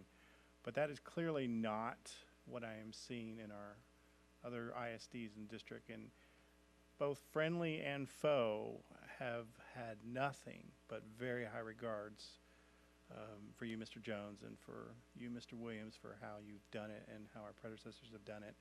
And I just want to echo to the board that that it isn't that way everywhere. Good job, guys. All right, thank you. Are there any other questions on this financial report? All right, so we do need to have a public comments. So I declare this public meeting now open to hear comments concerning the report presented on the School First Financial Integrity Rating System of Texas. Is there anyone here who would like to speak to this report? Seeing none, if there's no further discussion, I now close this public meeting. All right, we're ready for action items. No items removed from the consent agenda. So consider approval of update to the 2024-2025 staffing table. Ms. Tuttle? So based on the report that you heard this evening, we would like to ask your consideration to add one counselor for early college high school to the staffing table. We also, based on emerging bilingual numbers that continue to increase, we are asking you to consider adding one teacher on special assignment ESL LPAC support, as well as 2 ESL teachers, and that is to handle the caseload. Are there any questions?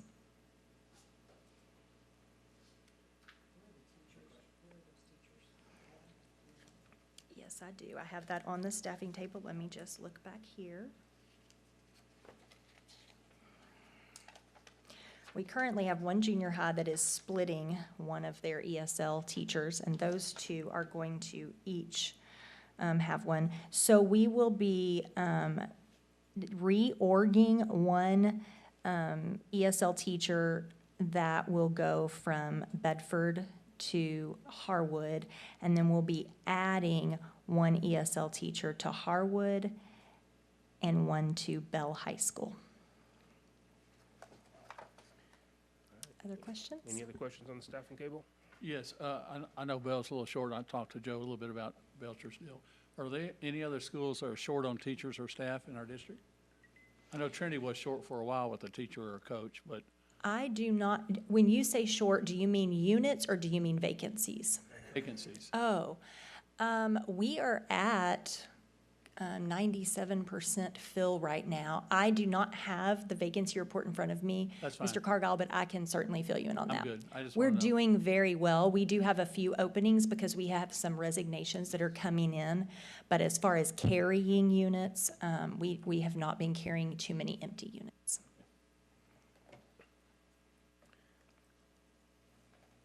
Hearing no more questions, I'll accept the motion.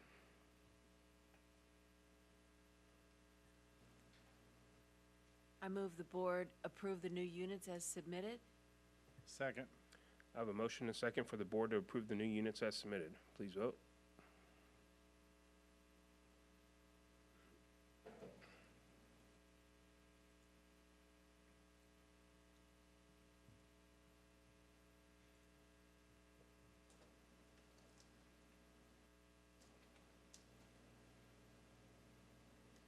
And that motion passes. No cards for open forum number 2. All right. Opportunity for board members to request items be placed on future board agendas. Does anybody have anything this evening? I do, actually. Okay. I want to start by saying, by all means, I totally 100% appreciate the conservative effort that this board, and especially this executive does regarding our bond and building program. We're very good stewards to our taxpayers. But this particular weekend, I got to experience something that just makes me question maybe to review it again. And several of us have mentioned it, talked about it. I'm referring to pits and to the theaters. So in one performance, I got to see an amazing presentation done by our kids through pre-recorded music. And then over at Trinity, I got to hear another amazing theatrical performance. But it also included about 60 of our kids that actually played the music live. Not saying that we always would, but it made me rethink, wow, should we be having pits in our theaters? Now, I know what I'm about to even open up and require a second to think about is late in the game, and I've mentioned this to Joe, and probably several of us have mentioned it as well, but I would like to see what is proposed at both high schools. I would like to have a better understanding of the example being presented as removing 4 chairs. I don't know where they're stored, how much time would be involved, cost in that. I would like, if open to the board, to consider the price of a pit added to both, and maybe the price of a pit with a cover. And I can provide these 4 things to Ty and Joe should I get a second. I'm just interested to know more information about this. Our names are going to be on this, and we're building buildings that are going to last 60 years. I want to make sure we get this right. What you're proposing is just us to look into it, right? To see what Correct. that I'd would like to be know and- what's being proposed, examples of what is being proposed, and then possibly the idea of looking at what a cost would be to add a pit and what a Right. cost would be to add a pit Did with we a cover. not talk about this during the facilities meeting? Am I forgetting something? Because there was a conversation about this at the facilities meeting. There was a conversation about this, but I didn't get to see more details about what that would look like cost-wise. Yay or nay as to why we came to this. Well, it was come to by the Fine Arts Department that they decided against them, but, so. What they told us. Right. What we were told at the facilities meeting was that there was a conversation that was brought to the fine arts folks at both of the high schools by the fine arts director, and it was decided by the people that are at the high schools doing the work that they didn't need that. Okay. I'll second it and let's go home. I know we're going in the back room. All right, so what do we need to do for this? Well, I guess we'll discuss it. We'll have to bring the architects back and get with Juris. Bring the architects back, you might as well bring the fine arts people back so they can tell you that they don't need that.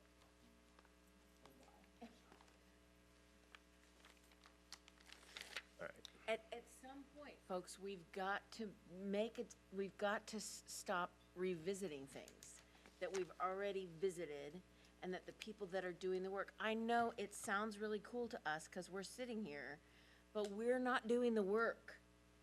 And if the people doing the work have already said they don't need it, what, if our staff spends hours on bringing us a report of something that they're just gonna come back and say, the people that are doing it don't want it, what's the point in that? Or maybe you just get the information that you need, because I don't think the rest of us need that. Gotcha. So we'll discuss it and figure out how to move forward from there. But he did get a second, so. All right, let's see, 15.02, consider approval of membership with North Central Texas Council of Governments. Did anyone have anything to speak to this? Any questions on it? And I'll accept the motion. I move the board approve renewing the membership of the North Central Texas Council of Governments at the cost of $100 as budgeted in the board's budget. Second. I have a motion and second for the board to approve renewing the membership with the North Central Texas Council of Governments at a cost of $100 as budgeted in the board's budget. Please vote.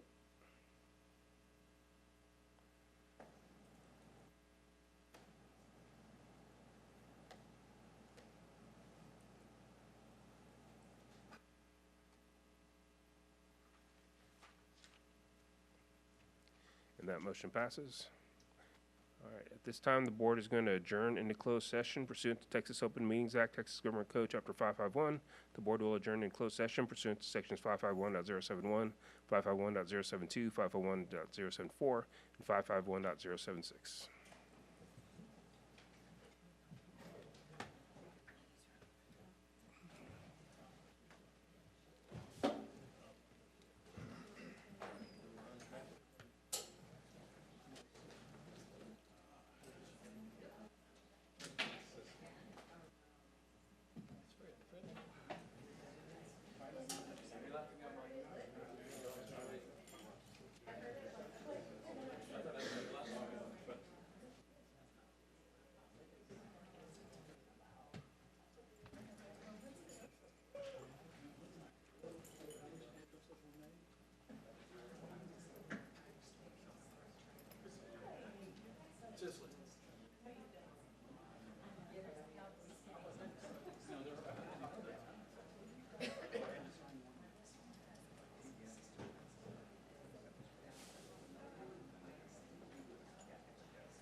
everybody left us. There's nobody here? Where's our real fans? Man, my feelings are hurt. There's usually at least one. Ah, they all left, and I. Oh, my God.